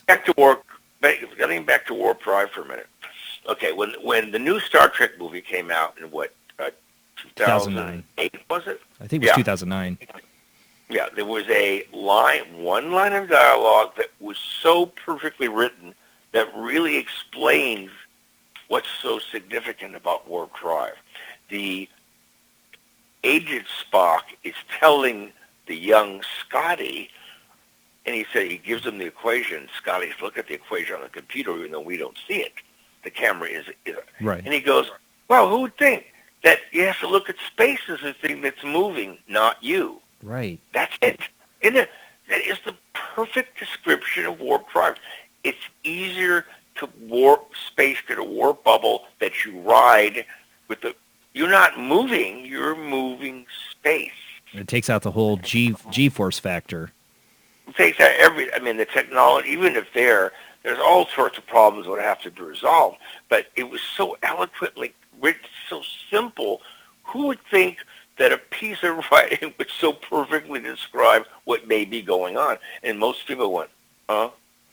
Not me. I'm a big Star Trek fan, and so I love that part. You can't take a particle of mass and accelerate it at the speed of light because it's impossible. But you can exceed it if you alter the way space is. Futurama actually did something similar like that too, where Professor Farnsworth Basically, it's like I came up with the idea how to move my ship, but we moved space instead of the ship moving. I think it was whatever they covered that too. Yeah, when I saw that new Star Trek, for example, I was just blown away by the ship. I didn't like it as much as the older Enterprise. They made it too big. The way it powered up, the way it moved, pop, it was gone. Yeah, that's it. And instead of taking weeks to go to Vulcan, it was there in 4 minutes. Right. Yeah, that makes sense. Because you're warping space to get there. I mean, you were in the original Star Trek, but I suspect that nothing would be far away if you go exponential rates of the speed of light. Well, that's my point about airports. Is something that gets taken from one spot to another instantaneously sometimes. I mean, that's teleportation or whatever you want to call it, but that's some kind of amazing force to be able to do that. Right. And I one of the things that happened to me back when the lab was up and running, I left a beautiful gold Parker T-Bowl jar that old girlfriend gave me for my birthday with my initials and birth date inscribed in it at the lab. And I knew they would be gone because some of the people that would clean the lab would occasionally steal stuff. Not our group, but, the people that, the janitors. And so I called John. He was, I saw it by the phone, and oh, well. So hours later, I'm laying in bed. I can't go back. It's too late. I got to go to security. They get really pissed if I have to do this. So I laying there. Suddenly, I feel something hit the bed. It's my pen. Oh, wow. There was only one pen like that in the world with my initials and my birthday inscribed. There was no other that version of that pen with that information inscribed in it. So how did I make it go from the lab, which was about 5 miles from me, to my bed? Yeah, it just dropped there. Yeah. Suddenly, boom, something hits the bed. What? Oh. Yeah. I mean, how is that, possible?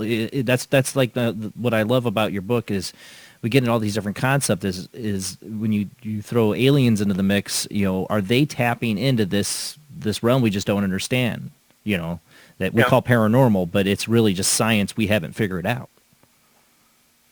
Yeah, I remember one of the lessons very quickly, back when the lab was up and running, at one point Dr. Moss told us all to keep track of our dreams, okay?